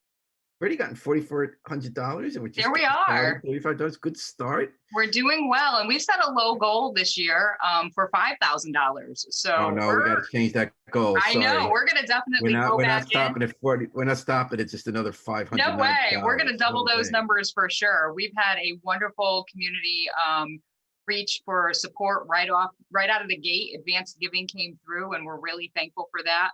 The Great Give has always been a key component for us in our fundraising efforts for the community dining room, especially throughout this pandemic. So we're pleased to see where we are right now on the leaderboard, but we're ready to double those numbers and, start getting in there. Community dining room, that's North Brantford, right? The community dining room is located in Brantford on 30 Harrison Avenue, but we service the entire shoreline from East Haven to Old Saybrook. So we're servicing 7 towns with 6 different nutritional programs. Last year, due to the pandemic, we saw an overall increase of 15% in all of our programs and meals served. We pushed out a little over 53,000 meals out of our building last year to help our neighbors in need. So tell me, how widespread is hunger on the shoreline? What is the face of? And hunger is real. Hunger is your next door neighbor trying to figure out how, they're going to either feed their family or be able to pay for their prescriptions. It shouldn't be, that shouldn't be in existence. When children are coming home from school and whether or not they're being able to get lunch at school, and thankfully, a lot of those free programs are available, but when they come home to be able to have a home cooked meal and have dinner, and the parents are struggling to keep the lights on or to be able to feed their family. It's not always what you think. It does sit with our homeless individuals as well, but it's definitely not always what you think in that picture. You could be living in a lovely neighborhood and your next door neighbor could be struggling greatly. I want to pivot for a second. Our Harry Joe's our station man. Told me that the Great Give is her first $1 million.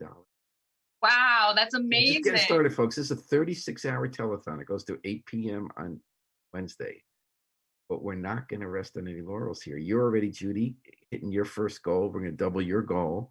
Yes. Last year, there was a record $3.6 million raised through the Great Give. And we're going to try to top that this year. So 1 million going strong. That's amazing. And here we are at noon at $1 million. And the kickoff was at 8 a.m. and we're already at $1 million. That's amazing. And over 400 different nonprofits participating and all for great causes. Like yours, the community dining room. So you call it a dining room. Yeah. You talk about how you've had to obviously pivot during the pandemic. Is there usually a dining room? Yes. And we hope to see dining in services resume in the fall. Once we see the light at the end of the tunnel, as things start to reopen, we hope to bring that back because fellowship and having a meal amongst your peers is a really right. Eating isn't just about food, right? That's right. No question about it. And so how many people do you serve a year? We have thousands of different individuals in the community stretch for repeat services, different services, temporary services. We have a noontime meal 7 days a week. We never close. We're always open. We do 2 different takeouts during the week. We have a Tuesday family dinner service. We have a homebound program for delivery in Bradford as well as North Bradford. We're also the home of the diaper bank for the town of Bradford. Excellent. That's a great organization. Mm-hmm. And Judy, you alluded before that, of course, there are people homeless and down and out in a conventional way who need food, but so many people also who have different life stories. Is there a stigma on the shoreline for some people? Because shoreline is wealthier community to some extent. I know there's a wide variety in income, but this pandemic hit people hard, right? People lost their jobs, they lost their incomes. I mean, there was great help from the government, but we saw lines for food everywhere in the country, people for the first time. Yes. Is there any kind of stigma that you encounter that you address? I think that we try to beat that stigma. I think there's always a stigma associated with a food pantry or a soup kitchen per se and what it represents. But we're blessed to be in a community that has wonderful wants to give, wonderful wants to volunteer their time and help their neighbors be in a better place in society overall. So I think on the shoreline, while it may be present, it's something that they continue to want to close the gap on. It's not like this big, like, oh my gosh, it's here. It is here, but we are tackling it and we're doing it together. You are. So Judy, tell me about a typical day. Oh, geez. What are your typical days? I know every day is probably different. Tell me about every day is different. The work that you personally do. A typical day for my volunteers and staff is to, they hit the ground running as soon as the doors open. The stoves start running, the dishes start getting washed. We're washing containers from homebound meals from the day before. They're prepping. They're getting their meals ready for service in the kitchen area.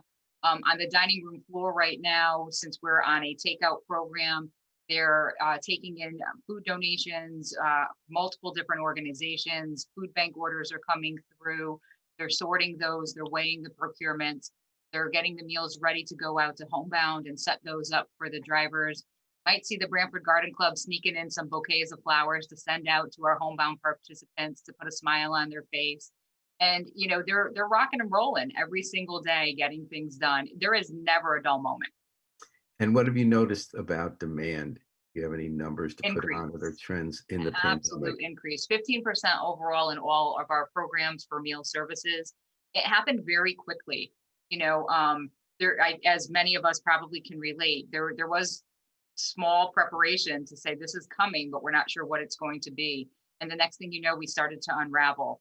And the need was there, and it was important for us to, work together in the community to provide those services as the needs. Some days you would see your meals doubling. You might have a day where you're serving 80 people just for lunch, and that day you might see 140 come through the door. We're never going to run out of food. We're going to make sure that we're in a position that's always able to feed the community. but it felt like a whirlwind that you were in, that it was just a constant. And again, never a dull moment. Not only does hunger take, when hunger takes place, that's there, but there are other components that will happen. And it's important for us, for our referrals, our resources, our education, to continue to help those individuals as well. So we wanted to make sure that we were providing those resources, linking them up with, our counseling center that provides an abundant amount of services, as well as other social services agencies along the shoreline that can help individuals that were struggling with rent, utilities, things that were happening so quick, and trying to help them navigate. You're hearing about the community dining room on the Great Give Radiothon 2021. WNHH New Haven's home, 3.5 FM, live streamed at newhaveninput.org. The time of year again, folks, the 36-hour Great Give. Please go to thegreatgive.org, The Great Give. Type in community dining room. If you're watching us on Facebook, Harry Jones has put up what the page looks like, more than a meal. And please show some love for people, keeping people fed on the shoreline of times. You have a day that sticks out in your mind, Judy Barron? I've been asking all our guests this, that hit home for you, that says, this is why I do this work, or this is the difference we can make, or this is the challenges we face. Well, every day. I don't have a day. I've got every day. I'm blessed to be able to be in a wonderful, supportive community, to continue to do work that is needed to help my fellow community members. Every day stands out to me. And how did you get involved in the work? Did you grow up on the shoreline? I came out to the shoreline. I've been out here about 20 years. I grew up in Ansonia, Connecticut, so Yay Valley Independent Sentinel, right? I came out here, met my husband out this way, and I come from two teachers in the Valley, so it's in my blood to continue what they do, maybe in a different aspect. I was working in a senior center as a director for about 11 years, and was ready to expand my scope. And, whenever there's need in the community, I want to be there. So your chops are running an organization. If you're executive director of a different kind of organization with nonprofit, what is that special skill set? What does it take? Because nonprofits is kind of thankless work sometimes. I mean, it's sure, in a deeper sense, of course, it's the most meaningful because you're helping other human beings. But what are the special talents you need, or what you've learned about running a nonprofit that help it succeed, help it continue to stay in business? Patience.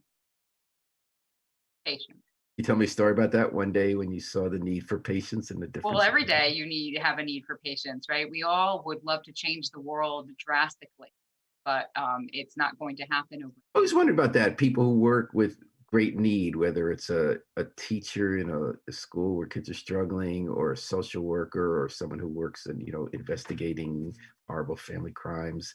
How do you not get overwhelmed by the need? You've talked about the 15%. Oh, that's a good one. So how do you have time off the job that you kind of Well, I live in the community that I work in, and I'm involved in a lot of other nonprofits on their boards, as well as youth sports.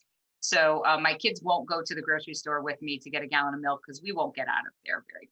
So I think it's just in me, because that's what I grew up with. So I'm very used to being able to give to my community. No, I mean, how does one not get overwhelmed? To not get overwhelmed, self-care is important, Paul.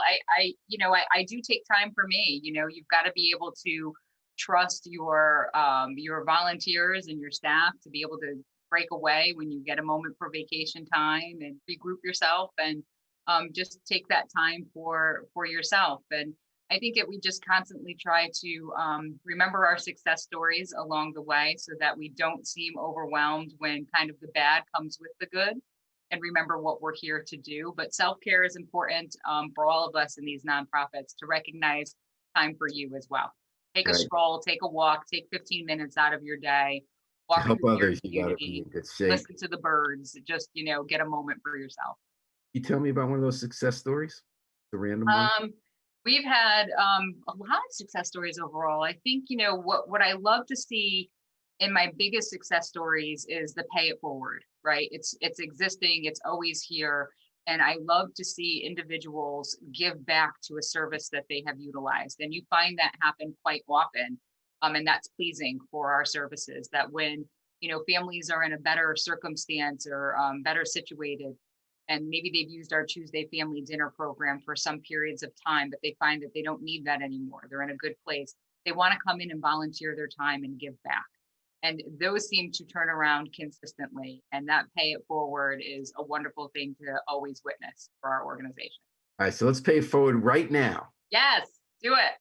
For this, thegreatgive.org. Everybody, please go to thegreatgive.org and type in for this hour's. It's lunch. It's the lunch hour, Paul, right now. So that's right. So what a better time to type in. Right, it's lunch hour right now. So we want to get in on that prize board for sure. All right, community dining room. 3 words. Spell it however you want. It'll show up right. And throw in some dollars to Judy Barron's great organization on the shoreline, keeping people fed in our community. Judy Barron, thank you for joining us on The Great Gift today. Thank you so much. Good luck to all the organizations today. Thank you so much for your time. Keep up the great work. Thank you. We will. Okay, signing off to you, Judy. And you're listening to The Great Give on WNHH FM, New Haven's home for community radio. Harry Droz is behind the controls, and we're talking all day today and tomorrow. Some of the great nonprofit organizations in New Haven around, trying to raise money as a community, being there for each other, helping each other. 36-hour annual radiothon. Last year, we raised over $3.6 million for over 400. We're going to try to top that this year. Still in the first 4 hours of this drive, we're at the 1 million mark. I think we can do it. I think a lot comes at the beginning because some people free donate, but we're going to keep the momentum up, and you're going to hear actually our next 2 guests for the rest of this hour are people who really know how to generate interest in the community and how to build nonprofit institutions. So Harry Droz, is Steve Werlin waiting in the wings for us? No, well, he just entered. All right, so we'll invite Steve Werlin here to the Great Give Radiothon at 103.5 FM. And also, folks, in addition to giving to all these other great nonprofits, if you feel like supporting the nonprofit public interest journalism of the New Haven Independent, WNHH FM, Valley Independent Sentinel, you can do all in one swoop. You go to the Online Journalism Project. So go to thegreatgive.org, Online Journalism Project. For the next 20 minutes, we're going to visit with Steve Werlin, who has done a great job keeping alive and building on the great work of the Downtown Evening Soup Kitchen, a group with one of the best acronyms in town, DESK. Steve Werlin, thanks for joining us today on The Great Give. Thanks for having me. It's good to see you. All right, so this segment, we're asking people to go to thegreatgive.org. Don't forget type in Downtown Evening Soup Kitchen, and give somebody there. So Steve, did you bring a poem or a song for singing? I brought a poem. Every year I'm tempted to bring the song. And yeah, we're gonna get you singing one year. We're gonna get you sing one year. You want to what's out there. One of these years you'll get me singing. And it's funny because the poems I always bring such downers. I mean, other people bring like very uplifting and inspiring poems, and I tend to bring ones that have been written by the people we serve because they they're meaningful to me, and I think I want to share them. But yeah. So anyway, so I did bring one. I actually pulled off the shelf a book. I don't know if you may be familiar with this. As I Sat on the Green, this came out a number of years ago. And it includes some testimonials, some essays written by a lot of people who were experiencing homelessness in the late 90s, and includes some poetry as well. So I'm happy to share something from there. Hit it. Yep. Should I start with that now? Do we want to begin? Let's begin with that. Think for yourself, or Steve, even if it's a poem. Okay. So this is the title of this poem is One More Chance. From sun up to sundown and overwhelming hours of time, the sound of homelessness is a shriek in my mind. It puts fear in my heart as coldness whispers through my soul. It exacerbates my individuality to the point where I lose control. The sound of the clock ticking in my ear, the excruciating pain of living in fear. From the coldest breath of winter to the hot, gazing, sunny heat, one more chance to throw at life is all we homeless people seek. And the author's name is just written as Joe. That's someone who comes to have meals at Downtown Evening Kitchen? So this book came out in 2000, and it didn't identify the person other than the first name, and it very well may have been a pseudonym. So it's possible that this person is still coming to us these days. It's been 21 years, so probably not. We have very, very few people who have been coming that long. But yeah, I liked this one because it included some words and imagery that sort of rang true. So much has changed in what desk does and homelessness services over the past 20 years, but a lot of it hasn't. And certainly the experience I think that people found themselves in 20 years ago is still being described in the same ways with the same adjectives as it is today. So Downtown Eating Soup Kitchen, if I'm not mistaken, has always been, until your recent move, which we'll get to in a moment, always around Temple Street and Wall Street area, and places people cooked. Yeah, so when we started out in the late 80s, early 90s, we did sort of move around a lot. It was in a different place every night. And then in the early 2000s, the board and the staff made a decision, came to an agreement with Center Church, literally the Center Church on the Green, to serve in their parish house. And that's the building right behind the public library at 311 Temple Street, so between Elm and Wall Street. Before you get to that, Stephen, I apologize for interrupting. Okay. Just to give people the history, wasn't this a group of religious faith leaders who saw the increasing homelessness, the increasing hunger, and said the church needs to step up, basically, right? That's exactly right. And it didn't have a physical location, as you said. They went to different locations, but it started out as a coalition of faith leaders who said, and congregations who said, we're going to feed people every day. Yeah, that's exactly right. It was actually a group that was first known as Downtown Cooperative Ministries. It included Center Church, it included Trinity, United, and First and Summerfield. And then other churches and synagogues joined later, and they changed their name at some point to Interfaith Cooperative Ministries. And this was their goal. I mean, their charge was to respond to this crisis that they saw, which was homelessness on the Green. And I think I've heard you describe it as just something that hadn't been seen in a generation. I think that's started in the early 80s, became the early 80s. Yeah. Exactly. So that was how Desk got founded. That was how Columbus House got founded. A lot of the sort of the household names began as missions of this of the faith-based community in New Haven. It's it's a fairly common story. So. You said we, but you weren't there back then. I was not there. That's right. I wasn't even in New Haven back then. And it's great the way that Downtown Eating Soup Kitchen continued to grow. It got its own physical location. I think you're serving a lot more people, tie into people. And I've noticed what a wonderful leader you've been. I mean, since you got there, what's it now, been 10 years? Has it been that long? No, I've been almost 5 years now. 5 years. And that you've really taken it to a level, right? I mean, you've been building up the institution. Well, I mean, it's, when I came to Desk, it just had so many people involved, so many volunteers, so many groups, so many donors. And I think we had always, prior to my arrival, Desk had always imagined itself as, excuse me. Yeah, you're always getting phone calls too. I mean, that's what I know. This is how it goes. But this is the fallout of doing this via Zoom. This wouldn't have happened in the studio. But although it is convenient. But when I first started, I think we saw ourselves very much as a grassroots organization. We still are. But when I saw this, I came here and I said, this is an opportunity. We have so much community support. This is an opportunity to do something great, do something big. And that's what we've tried to do over the last few years, to really take our work to the next level. So what have you done to take it to the next level? And then we'll get to COVID in the segment after that. Yeah. So we first few years was just trying to stabilize things, and we'd had sort of a few rocky years before I arrived, and so my first couple of years was spent just getting the house in order, and then the board sat down and they do what boards do. They came up with a strategic plan, and they said, how can we fulfill our mission more fully?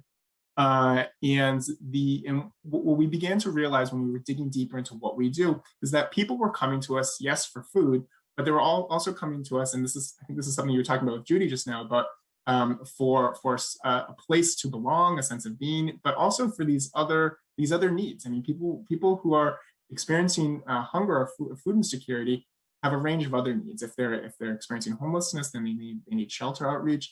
They need services like mental health services, medical services, substance use disorder services, and a range of others. So we began partnering with a lot of other organizations to bring them into our space so that they could be conducting outreach and connecting with people while over a meal, because what better way to create So what are that some that specifics rapport. there? Groups Say that again? so give me some specifics. Is it groups that work on finding housing, mental health? Yeah, so we've worked closely with Columbus House and Liberty Community Services. One of our strongest partners has been Cornell Scott Hill Health. Their street medicine team is just incredible. Dr. Phil, who doesn't like to be called who doesn't like Dr. Phil. That's right. Yeah. And we can talk a little bit about COVID too in a moment, but they they really are sort of the heroes of this pandemic in New Haven as far as That's one thing I noticed, Steve, that you've done a great job of the community soup kitchen, not even soup kitchen, not just building up your own institution, but dealing with other people who help the same folks who come by your place. Yeah. You also work with other food providers. You're part of a council that deals with hunger and food insecurity issues in New Haven, and you don't seem to be turfish, right? Is it my impression? Yeah, no, just the opposite. I mean, I think. Yeah, I mean, I think we have a lot of food assistance groups in New Haven. We've got somewhere in the order of two dozen pantries, and but the need is so great. And there's I think what we found during the pandemic is that we really do need each other in terms of relying on each other for resources and relying on each other for information. I mean, that's been a real struggle throughout the pandemic and how to operate. But when I got to desk, I think we were already at that time working pretty closely with some of our partners. We worked very closely with Fish and with Community Soup Kitchen and Loaves and Fishes, and Interfaith Volunteer Caregivers, and a bunch of others. And most of these organizations were providing food assistance in some manner. But what we weren't doing was we weren't filling in the gaps to partner with people who were doing what we weren't doing. In other words, as I said, a lot of our guests had all of these other needs. So we said, well, yes, we can point them in the direction to other food assistance organizations, but what we really need to do is connect them to shelters and outreach and housing programs and medical services. And so that's when we started saying, you know what, it's not just about getting outside of our silo in terms of partnering with other organizations. We need to get outside of our silo to partner with people who are doing what we're not doing. That was a big shift for us, and that really started in 2017, 2018. Right. So nice hearing about working together, and that's what the Great Give is all about. Over 400 nonprofits, some friendly competition who raises the most, who gets prizes. But what it's really about is that everyone's coming together to support a lot of nonprofits, asking to other. It's not hard to do. All it takes. thegreatgive.org. You go there, thegreatgive.org. And you donate to all sorts of great organizations. And you're hearing now why it's a great idea. Donate to Downtown Evening Soup Kitchen. If you can type in their name right now, and Harry Giroux, station manager, showing you so far we got $6,100 just getting started. $25,000 goal, got to get there. When you're hearing from Steve Werlin, the executive director here on the Great Give Radiothon at WNHH-FM, is how an organization persists and grows and fills a need and finds new ways to do it. They've done a great job starting as sort of an ad hoc grassroots location itinerant group of ministers and congregations feeding people to its own institution, to working with other social service agencies, health agencies that deal with the same people coming in for meals, and dealing with other groups that deal with food. So it's just impossible to imagine your money not going to a great use if you give it right now to desk. So we have two other topics I want to get to, Steve, and the first is COVID. So like everybody else, you had to figure out what to do when this pandemic hit last March. You couldn't have everybody in the dining hall cheek to jowl, having fun and talking to each other and eating meals together and serving the meals. What'd you do? I mean, I kind of know the answer. Yeah, no, I can. I mean, I think back. I think the last night that we were in the dining room eating together, I think was March 12th. It was a Thursday. That's it. I remember that Thursday. Yeah, March that Thursday. It was in my mind. Last day I was at the Independent. Yeah. Yeah, and we had a meeting. We had a meeting of the Coordinated Food Assistance Network at desk a couple of days before in person. And this was the last time we had gotten to, this last time, we didn't know it at the time, but this was going to be the last time we got together in person. And we were all strategizing, well, what are we going to do? What is this going to look like? And then a day or two later, that last dinner, it was a particularly busy night, especially for that time of the month. We didn't expect too many, but there were 120, 130 people in the room. And I can remember just having this panic attack, looking around and thinking to myself, my God, this is it. We need to get out of here. This is the last night we're going to serve indoors. We need to serve outdoors on Sunday. And so we're typically closed on Fridays and Saturdays anyway. So we spent the next 2 days just planning and figuring out, okay, how are we going to do this with tables? How are we going to we're going to need to-go boxes. We're going to need a tent. We're going to need this. We're going to need that. We need to figure out how to do lines. We painted footprints on the sidewalk. So if you walk down Temple Street, they're still there. You can still see our footprints that we painted a year plus ago. And I think even at that early point, we knew we've just got to throw out the playbook. That the rules, everything is off the table. We need to just come up with a new set of rules, a new playbook, and that's what we did. And we kept our doors open. We kept feeding people. I think the one of the biggest concerns early on was with our pantry program, because not only do we do dinner every night, we do a food pantry once a week. And one of the big fears there was that we knew that we were facing an economic fallout, and that the number of people who were housed but were able to make ends meet was about to skyrocket. So we knew we were going to see a large influx at our pantry. We also knew that a lot of the pantry clients are seniors. And with everyone being told to stay home and stay safe, this was the group that we knew we were going to be struggling to get food to. So we moved very quickly with our partners, and this is where the CFAN group, the Coordinated Food Assistance Network, really sprung into action. We came up with a plan, and we figured out, okay, we're going to need to figure out some sort of food delivery program. And we worked very closely with a group called CARE, the Community Alliance for Research and Engagement. And we work closely with Loaves and Fishes in the United Way, and Yale actually, the Yale Community for New Haven Fund actually footed the bill for the bulk of this program. And we spent the rest of the spring, I guess we launched this in early April. It was about 3 weeks into the pandemic. And we just started delivering, and we at the height of it, we were delivering to something like 1,200 families each week. And it was incredible. We had hundreds of volunteers coming in, and it was a great, it was a terrible time, but it was a great time to be in grassroots nonprofits. That's a twin coin of a public disaster. We don't. That's right. No, that's right. Suffer, but we not only suffer, but we are inspired by the way we rise to help each other as community. Yeah. No, I mean, it was very. I say to everyone that my experience, and I think the experience of a lot of people who've been doing basic needs work throughout this pandemic it's been very different from the general population, because it's just, for us, it's been very, very inspiring. I mean, we've seen more people come out and support and new ideas and a lot of creativity. And now we're going to be able to carry that forward beyond the pandemic to really solve problems and address problems in new ways, which is, it's very. It's a good transition before I let you go, is that you get a new joint. Right? We do. Yes, we do. So the Clarence House, you're going to be on station. You bought the building? Yeah, we bought a building. We're in there now. I'm coming to you from there right now. So this was part of the plan before the pandemic. We had been, as part of that strategic plan that I mentioned that really began in 2018 and took off in 2019. We knew that we were going to be looking for a new home. We wanted to have a place where we could be a little more higher profile, a little more visible to the people we're serving, grounds level, street level, so accessibility wouldn't be such an issue, but also forward facing, just very easily to people to see us and get to us. But we also knew we needed to be very close to the green. I mean, that's ground zero for our population.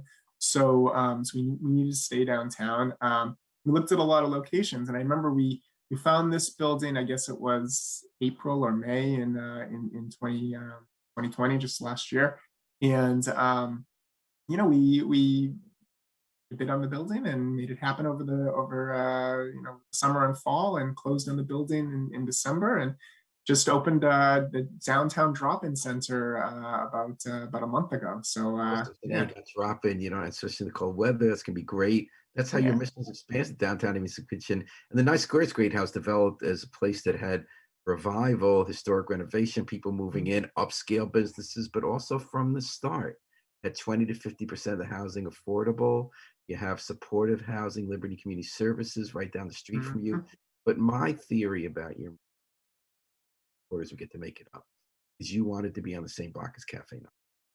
As Cafe 9, yes, that's true. Hey, Cafe 9 actually has been has been a big supporter of ours for years. Actually, I know it's a little known fact, but no, it's I mean, it's a great area, and it's got it's high traffic. It's a good spot. It's close to the green. We've got, not only do we have Liberty right down the street from us, right over the railroad tracks, we have Loaves and Fishes and Sunrise, and so it's a nice little corridor of social services, and it's a nice mixed use. And it's right in the heart of the city. I mean, Nice Square is the most interesting cultural places, not just Cafe 9, although that is the prime place.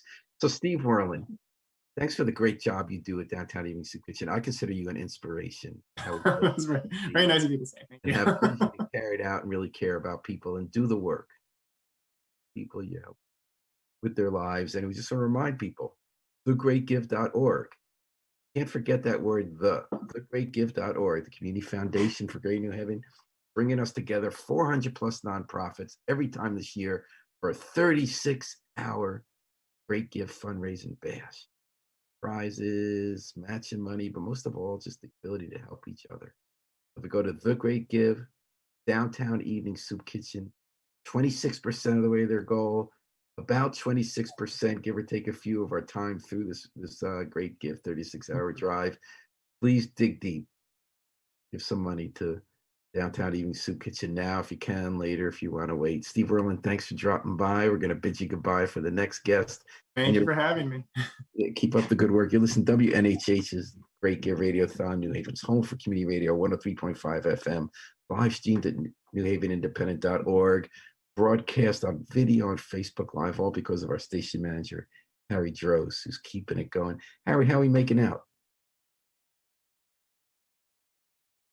Yeah, we're actually doing great. We went over 1 million a while ago, and we're right around 5,737 different people have donated money. yeah. $1,082,000 raised, almost 83. 84 now and 85 now. Okay, and 396 organizations. We're going to get over 400. Yeah. And for this 36-hour drive, we're asking folks to go to thegreatgive.org, give money to some groups. If you feel like throwing some to us, we're a nonprofit public interest media, online journalism project with New Haven Independent, WNHH-FM, and Valley Independent Sentinel. And for the next segment, we're going to talk about another great nonprofit we're going to urge you to give money to, continuing the theme of early childhood education. And that's the, we got Allyx Schiavone here. Yeah, from the Friend Center for Children. Happy to be here. Thanks, Paul. Thank you for coming in, Allyx. Yeah. Nice to have you.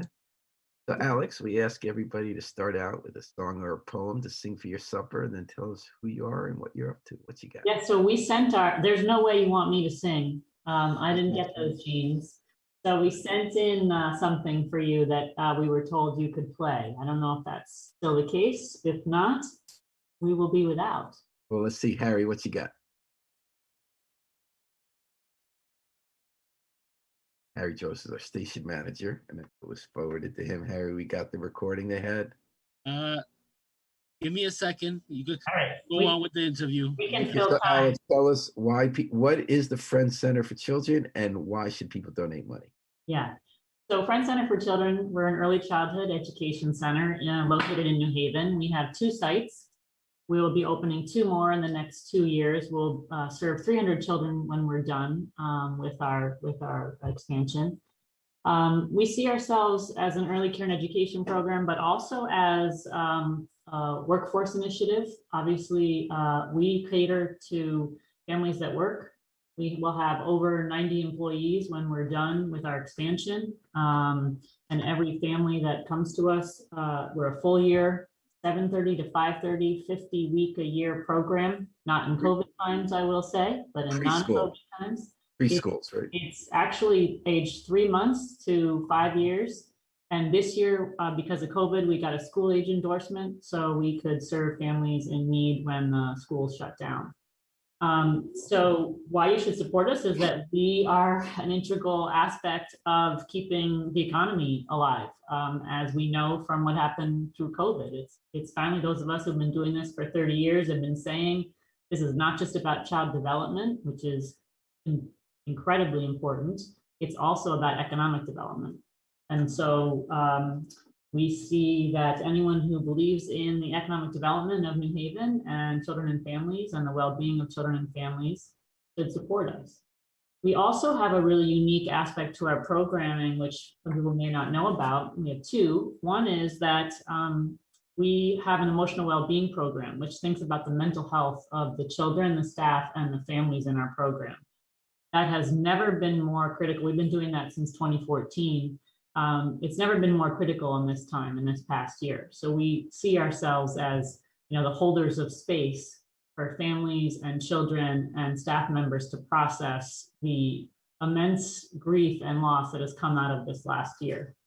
Harry does have the music queued up. Oh, great. Yeah. So that use Allyx. So this music actually came out of that program. This song, I should say.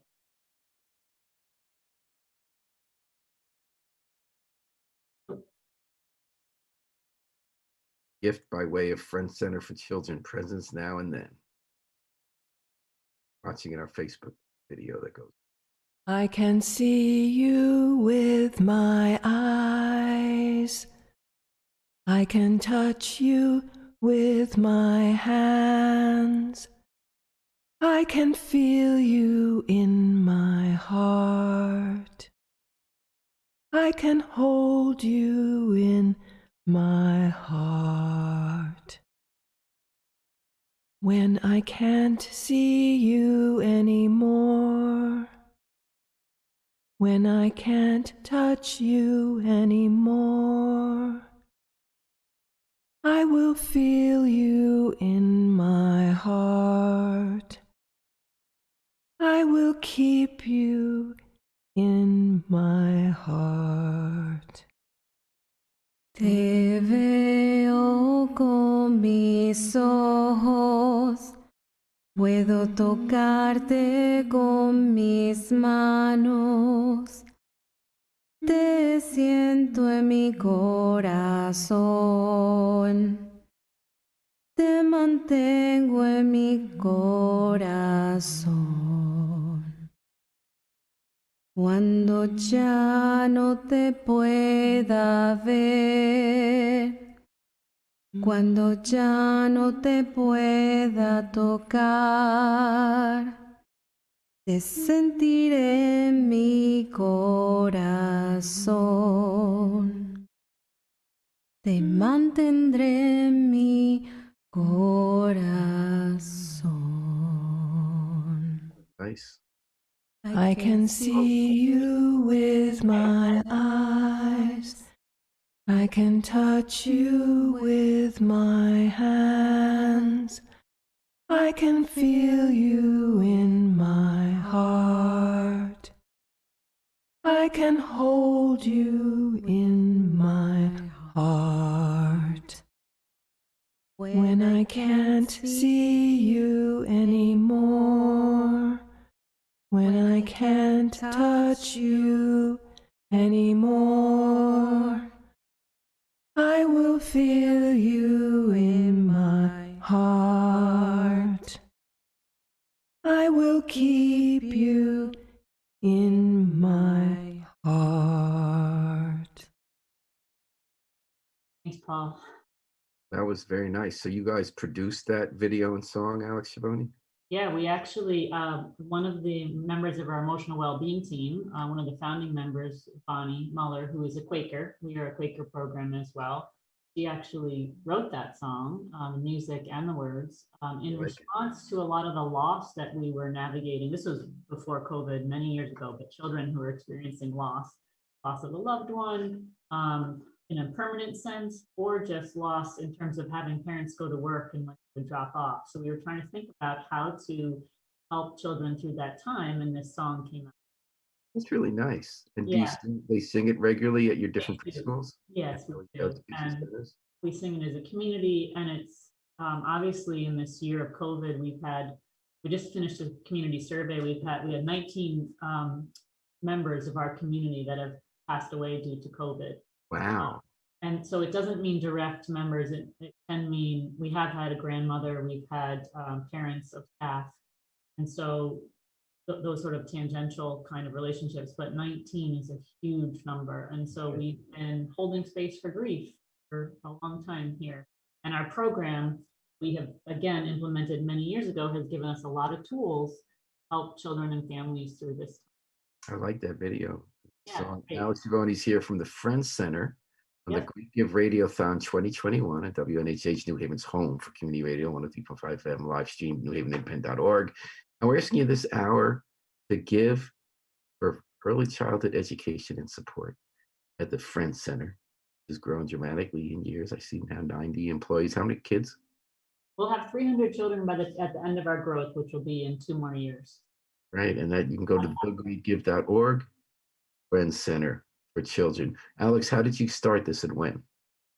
So it's actually the Quakers, which is the Religious Society of Friends, were interested in starting a school back when I was pregnant with my son, who is now 20. To give you an idea. And there's East Grand Avenue, right? That's right. This is the original site in East Grand Avenue. And so at the time, they were talking to educators in the area. And I happened to be one. I was pregnant with my son at the time. And in true Quaker fashion, they spent the next probably 6 years talking about it. And when I was done having my babies, so I had my son and then my daughter, I was looking to get back full time into the education world, and our paths met up again. I wanted to start a school and they wanted to start a school. So we met again in 2009, and I've been the director here since and got the school up and running. And you always have a lot of vision, and you always bring a lot of people into what you're doing. You're thinking about the why. Why did you want to start a school in 2009? That's a good question, Paul. So for me, it's really important that we think about child voice. I grew up with an excellent opportunity for education, really had amazing privilege in that respect. On the other side, I lacked a voice in a lot of the choices in my home life. I was in a space with very prominent parents and had a lot of access, but the places I was put in, the positions I was put in at times were not safe. I really felt as though I did not have a voice growing up. Boundaries were crossed, physical, emotional boundaries. And so I, around 15, decided that when I grew up, I was going to create spaces for children to have voice. And that's been my trajectory ever since. I went to school, got my degrees to figure out how to do this. And as I was in a position where I had enough, I would say, stability, that's what I did. So that's I have to admit, I'm very sorry to hear. I mean, it's kind of make me a little sad to hear about growing up, but I guess as always, wonderful you have a chance to take that and turn that into a positive for other people. I run an organization that's 98%, I mean, actually we're 100% female, but the industry is 98% female. So having those experiences really is not uncommon, especially in our field. We're caregivers. We find ourselves having, come from experiences where we were giving care, and the reason we became caregivers as adults is really to, sort of follow that trajectory. So I hear a lot of context to what you're saying. You do early childhood education, you're growing it steadily so that you'll have hundreds of kids, a lot of people working at opportunities, people doing the work with a vision of why you want to do it. I've noticed, you have that kids march every year, which looks wonderful. Yes. You started town. So what is it it seems like tell me if I'm wrong about this, you're trying to convince decision makers in the community at large to care more about early childhood education. That you talked about as economic development, which I thought might have been shorthand for a combination of people being able to be in the workplace because their kids have good early childhood education today, as well as those kids themselves getting an early start with education, so they're successful members of the economy. I get Yes. that you're trying to convince the community to care more about this, that it's not just running your schools, but if you're having this annual march, if you've been involved with other caregivers in a citywide coalition, what is it that you want us to understand better about the challenge we need to meet in our society? Yeah, such a loaded question, Paul. I think if I had to break it down, it'd be, I'll say three things, but then I'll come up with seven. Let's try to focus on the three. One is it's what's best for humanity in terms of child development and growing into adults. If we look at what's happening around the world from an adult perspective, it's clear that the foundations that we had were not great because we are making choices.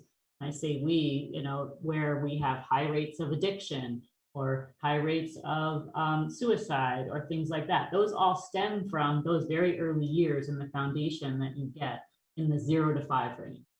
That's now proven. So we've all known that, those of us who've been in the field, but now it's proven from a scientific and a brain development perspective. So there's just that fact.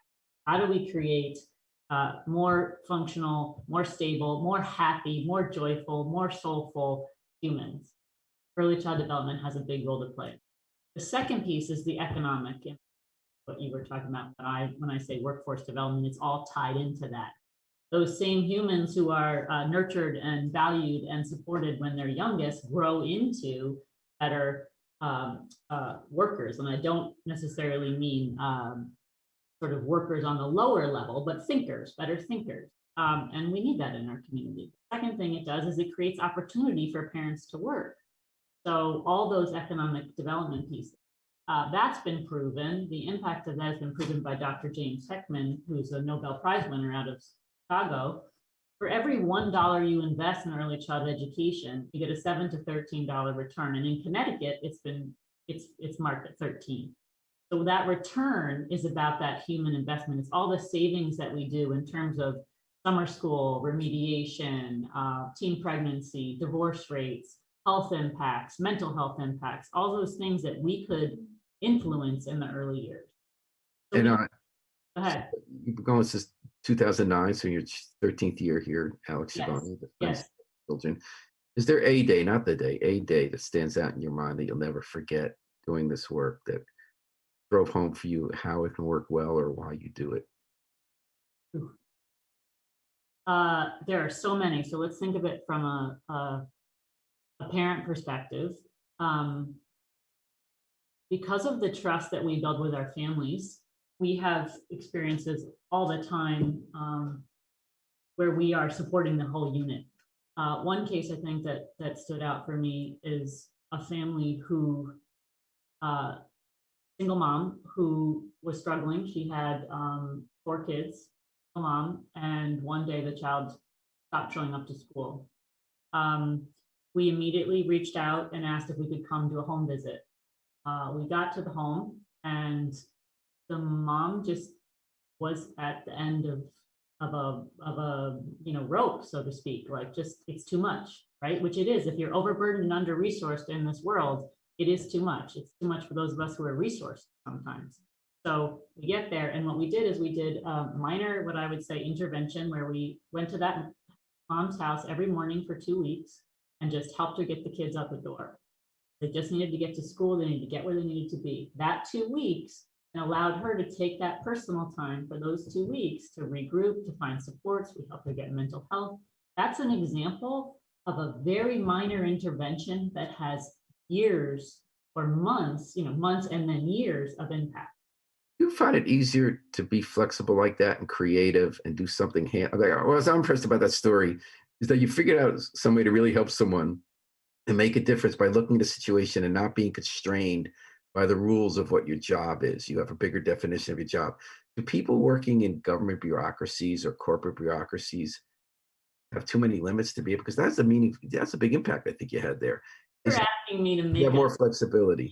That's a loaded question and ask me to put That's what I do for a living. I'm comfortable with it too, Paul. So yes, it is absolutely. I get to do, I am supported by an amazing board. I'm supported by an amazing sort of ethos in terms of thinking of the world, that it's about humanity, like the Quaker ethos of we're in this together and how do we find ways to support one another.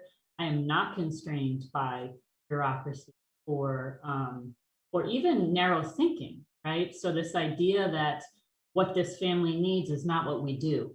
That doesn't happen for us. If this family needs X, we do it. If they need Y, we do that.